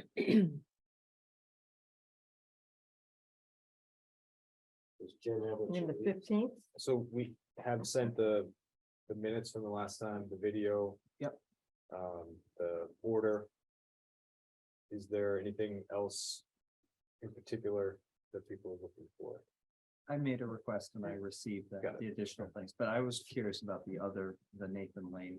We don't know anything about that. Yeah, we don't that know one we anything don't have about. any background on. And I think it was Jean, the animal control officer, that was gonna provide something written to us about that. Yeah. And so just as a reminder, the first one with the South Street dog is it is not a formal hearing in the sense of according to council, we're basically reopening the first hearing to consider amending the dog order that we issued. I don't think, So, I wouldn't say it that way. I Okay. think it is its own hearing, and the reason for it is, should we wish to amend the order, we should have a hearing. okay, It's not a Thanks. matter of having a hearing because we have evidence of non-compliance with the order. We There you believe go. they complied Thank with the you. order we gave them, yes. but the question is, in light of the next incident, was our Order order sufficient. sufficient? And Yeah. if we're gonna change it, it's due process to have a hearing. Yeah, Right. And so that's really the mission for us, is to consider the new evidence and decide what the next course of action is. and then the second one, which is scheduled to start at 8:30, is about the noisy dogs on Nathan Lane. And that'll be run like the standard hearing was that we've done before, which I'll send you my outline for how that works, because it's fairly prescriptive. Okay. We have the licenses for ferns to do. Before we shift out of town administrator, I have 2 items. One is just to let people know that Ryan is treating his staff to the lunch where he's gonna go off site. Yeah. Very nice gesture by Ryan. And secondly, are you participating in No Shave December? Is that what I'm observing? I wanted to see how gray you've made me. Yeah. Pretty gray. I'm I surprised. figured when I Thanks saw for you gold. this morning, you just hadn't had time. You said you're running a little late and I didn't even think about no shave. So there you go. Now you have a reason. I have a long time between drills, so I was like. I was just gonna say. Yeah, Until okay. Next drill. then There you go. There you go. Yeah, what about the rest of you fellas? Come on. Hey, I'm still saving every I'll day. donate. I'll donate without. Okay. All right, so the, what page 129 has the 3 different motions about ferns, their license Oh. renewals. Yes. Who's ready for that? Our motion lady should be ready. right? Well, the motion lady is. I can do it. Sickness, right? I can do it. That's pretty good, Ted. I like that. That is pretty good. Oh, I move the geez. select Nathan, I board bet vote you're to- ready. There he I move goes. this, Good. I move that the select board vote to approve the off-premise license renewal to Berry Farm LLC, doing business as Fern's Country Store located at 8 Lowell Street, Carlisle, Mass. 01741 for calendar year 2023. Second, Oh, I Any move, discussion? I move to approve a Can we do common all 3 at victualer's once? license. I was figuring we'd do a move in a second for each one, and then we could vote on them all. Yeah. Yeah. Okay, cool. Move to approve a common victualer's license to Berry Farmer Lane LLC, doing business as Fern's Country Store located 8 Lowell Street, Carlisle, Mass. 01741 for calendar year 2023. Second, And I move to approve a carry-in liquor license to Berry Barn. Is that what I've been saying all along? mhm. Okay, Yeah. Berry Barn LLC, doing business as Fern's Country Store located 8 Lowell Street, Carlisle, Mass. 01741 for calendar year 2023. second, All right, any discussion? License renewal forms with the required. Okay, fine. Yeah, no.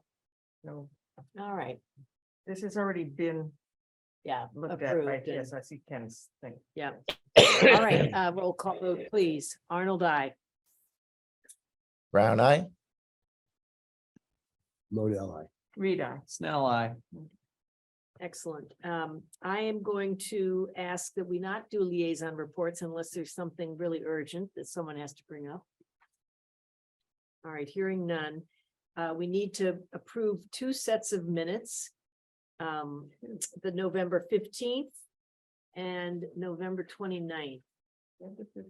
And they start on page 134 of our packet, the November 15th minutes.